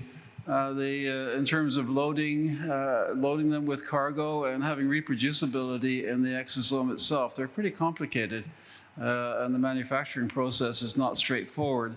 They certainly have some advantages in terms of being able to access, tissues. I'm not convinced yet how useful they'll be. They seem about as complicated as a virus to me, so I would, the simplicity of the lipid nanoparticle is very attractive. I have two questions. Does the lipid nanoparticle be able to deliver like bigger molecules such as plasmid DNA, let's say the Sleeping Beauty or piggyback transposon, for like more stable expression of the interested protein? So you're asking whether or not they can deliver plasmid DNA or bigger molecules? Yeah, I mean, there's really no limit to the size of the DNA or RNA that you want to put in. What happens is that, when we're working with siRNA, the number of copies of siRNA we'll have per lipid nanoparticle, maybe it's 60 or 70 nanometers diameter, we'll have about 1,000 copies of the siRNA per lipid nanoparticle. When we're dealing with say a mRNA that's a few hundred kilodaltons, then you might only have 2 or 3 per. But then when you go even higher, you may end with just 1. But to the size, because it goes as the cube of the radius, you can accommodate. It just gets a little bit bigger, and maybe there's less copies per nanoparticle, but it can accommodate all of those types of systems. One more question. Comparing with the core polymeric nanoparticle, what is the advantage or the key benefit of the LNP over the core polymeric nanoparticle? The advantage of the LNP over what? The core polymeric nanoparticle. Well, one works and the other doesn't. I'm just kidding. The lipid nanoparticles are certainly much more effective at getting out of endosomes and into and delivering the cargo to the interior of cells. There are, as Drew was indicating it from a vaccine point of view, there seem to be profound advantages in terms of the adjuvant effect, which you don't get from the polymer. So that's another reason. Thank you so much.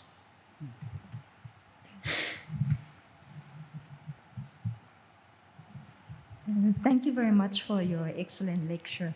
I am Rangsini from Chulalongkorn Dental School.